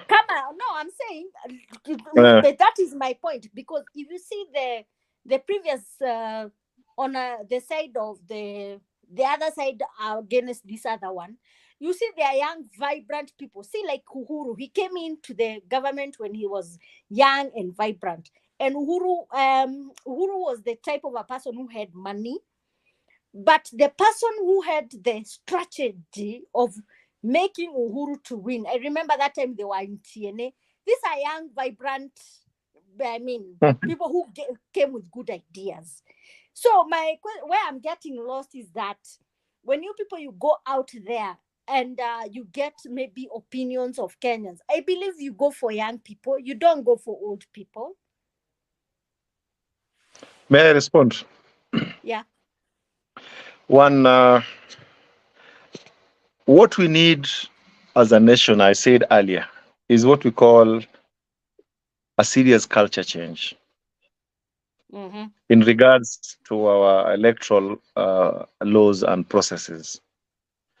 Coming back to that question, my sister, you spoke about passing the mantle and molding and building future leaders. Yeah. In this case, you quoted Babu Owino. I want you to look categorically. An example, yes. Example. Get somebody Yes. Babu Owino is, by all standards, is young, energetic, vibrant, is popular. He has a few weaknesses. Personally, as a social scientist, I normally believe that I would look into somebody's strengths than their weaknesses. If their weaknesses their strength surpasses their weaknesses, then I will deal with their strengths. In this case, Babu Owino, if Babu Owino, the Raila and Sacco and the UNET Sacco could not even let Babu Owino be chairman of PAC, Public Accounts Committee. This is a second term MP. You cannot even be let him. And this is someone who has a fanatical following across the nation. Ukienda Turkana wakisikia tu Babu Owino hivi, mpaka wale wamama wa Turkana wa village wanapiga nduru. Jina yake imeenea kila mahali. Then you cannot even let him be a chair of any committee in parliament because he's Babu. Okay, that aside. Now, I want to ask you, who molded Raila? Raila is a product of defiance. Raila defied his own father.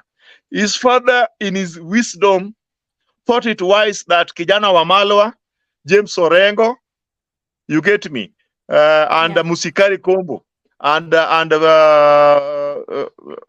the current speaker, Wetangula, Moses Wasika Wetangula, were good enough to take over after him.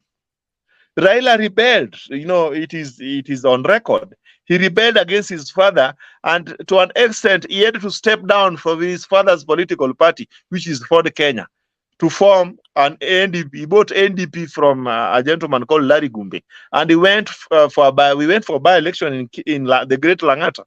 And by God's grace, he came back. So he's self-made. He's a product of defiance.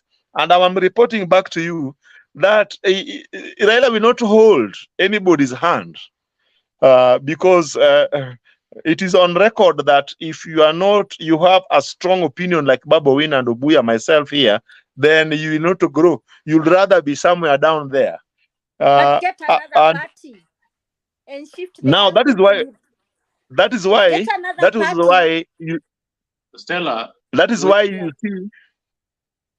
why you find somebody like myself now and a few other upcoming young Luo leaders.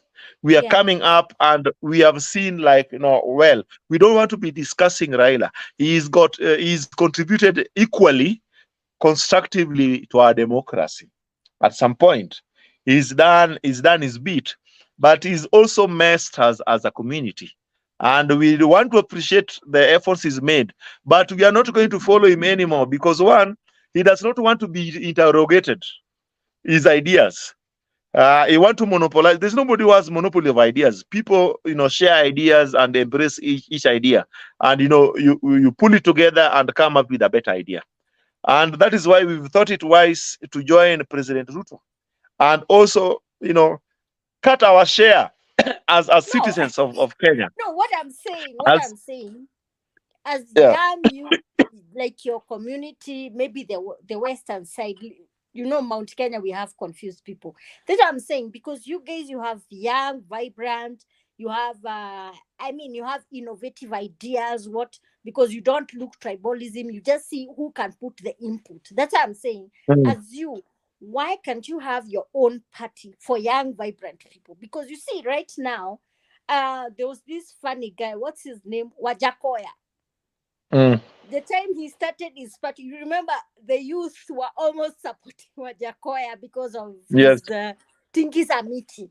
That's what I'm saying. Get someone like you guys, like young, vibrant Luos or the Western guys, come with your vibrant ideas, and you remove all these boomers. You see, the problem with us Kenyans, we cannot prosper because of these old people. If you just try and check during Uhuru's regime, a lot of people who are in those seats, especially chairmans and all, those people are over 70, over 80. So you see some like boardroom ideas which you have, for the young ones, are being swept under the carpet, which is not fair. Because I remember there was this one, I attended the one for the Nairobi BRT. We wanted to do this BRT. You understand what is BRT? the one for the buses, you know, and what not. I know BRT, BRT, yeah. the Yeah, stages. BRT. Then you remember there was this guy called Masharia. We told Masharia before the express highway being commissioned, we need to mark where the BRT will go through. You get the engineers who are there, and I will shock you, they were young engineers, very young boys. And I remember even there were young girls. I mean, you know, engineering these days, it's the in thing for the youth right now. This guy, he was given even the designs, and even these designs were taken to Uhuru. Then Uhuru was like, yes, these are the designs which I need so that we can able to create express highway. Remember, express highway had to reach up to the place called Rironi. Just before you reach to, it's called what? Maimahio. There's a junction going to Maimahio. Yeah. What happened? One of the committee of transport, these guys of Kenya, they went and changed the design of the road and also for the BRT. Remember the BRT, that money was being given. We were given, I think, some bus company in Brussels and in the UK, they were funding it. And it was around 10 billion for only thicker highway. Then the other one goes to Eastlands and what. All these things, because of these old people, they swept under the carpet. That's why you're seeing there's a mess up in Nairobi because of traffic and the movement.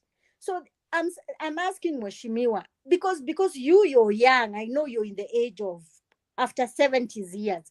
Why don't you get young, vibrant people who you can even buy the youth? You see, because the youth, they want to see young blood, people who know their cries, because I know people like Raila will not understand why someone in Kibera will tell him, Baba, sisi tunataka ututafutie makazi ama utu like you keep investors so that we get money. I mean, we get jobs. Right now, if you check, industrial area, almost like 4 companies, they've closed because of finance bill. Sorry to say, but I know you're supporting it because the tax regime now, it's very harsh. People cannot operate because of those tax regimes. If you people, you could have gone and told Nani, I mean, as in Baba, could be easier instead of him rebattling with chaos and what and what. I don't know whether the bipartisan talk happened or Okay, even during the. okay, Stella. Can I, at this juncture, let me give Samuel an opportunity to talk. Somebody wrote something very interesting in the comment section. Wajakoya wants to sell Ayana testicles to revamp the economy. Leave Nani. That's Kenya Rebel. I mean, you have been talking seriously. I think some humor is also good in the conversation. Wajakoya is old. He was old, but the youth waliona tu neni yake tingiza miti. So huyu jamaa alisema mutafute testicles za hyena itumia Kenya grow iende juu kabisa. So I don't know how many hyenas tungeua ndio Nick, No, I'm saying what I'm trying to say. Nick, Stella, yeah. Nick, there's another comment from I think I read somebody Nyarjawuro. That's a very interesting name from Dallas. Yeah, he says Obuya can't you are speak to yourself on your own behalf. Speak for yourself. On your own behalf, don't speak on behalf of the Luo community. I think what Stella and many other people, what you're asking is what you are seeing in the studio tonight. This is Kennedy Obuya who has taken his own path. There are so many people out there who have differed with either Uhuru Kenyatta or Raila Odinga, looking for a way looking on a way to get into politics and sell the agenda that can drive the economy especially the youth. These are youthful leader. He's not an old leader. You can't put him in the league of Raila Odinga and Uhuru Kenyatta. These are youthful people who have decided that, we have a brain, we have to think for ourselves, and we have to think for our country. Just like you, Stella, you have a brain, you don't feel that you are represented by Azimio, neither do you feel that Kenya Kwanza is representing you.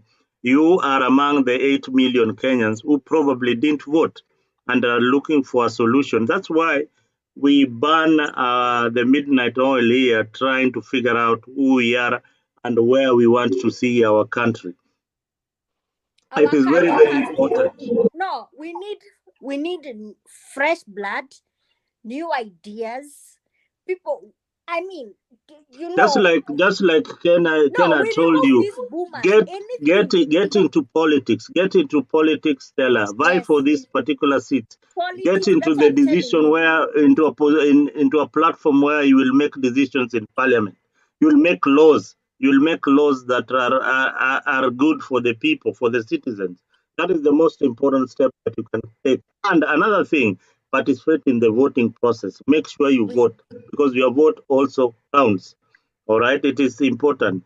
Hey, Samuel, stop drifting to sleep. Can you say something before you sleep? I don't know where you are. Where are you listening from? Or what? I'm listening from Ohio.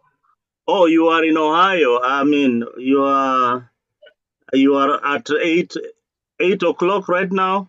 No, it is 6:30. Oh, it is 6:30. We are in the same time zone. It's 6:30 here. But I think you had a long night yesterday. You're tired. Maybe.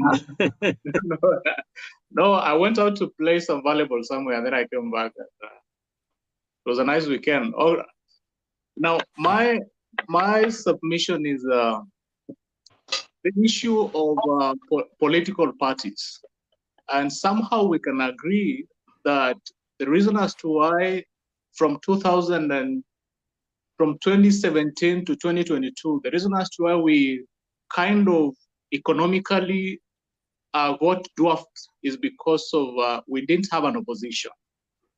There's a very critical role that the opposition plays. As much as they are not in power, they'll keep insisting that things are not right. Someone is stealing our money. So even the thief in that case can take it slow. When we don't have an opposition, everything is likely to go wrong. And that is why I don't agree with members of parliament who are in the opposition and decide to work with government. Because in that case, you are weakening the opposition. You are taking us back to where we want to come from. I mean, we should have an opposition. We have a constitution. Of course, I know it is difficult because people who make real decisions, like we want to build a road from point A to point B, I mean, there is a lot of scrambling for that. You've got to be on that table. But again, we don't have to weaken the opposition. We must have people who constantly and all the time talk about things not going well, so that we can have a vibrant economy. If you let William Ruto have a supermajority in parliament, he's a human being, he's likely to mess up, because we have that from history. If he doesn't have someone to challenge him in the National Assembly, that if I do something wrong, these guys are likely to discuss about me, and that can have a political impact and all that. If he feels like he has a supermajority in parliament, nothing can stop him from doing something significantly wrong that we will talk about it after he is out of office, because he enjoys that. Just like Uhuru Kenyatta, he became a tyrant because he knew nobody was to challenge him at that time. So we constantly need someone to challenge the system, telling them, hey, you guys don't steal. Like the Anne Waiguru thing, like if we didn't have Raila Odinga speaking to it so that he is out of office and all that, so that people can take responsibility for whatever they do. So anybody who crosses over is kind of taking us back to where we don't want to be. Let people stick to where they have been placed by nature, the nature of elections. Another thing. Go ahead, Sam. Go ahead.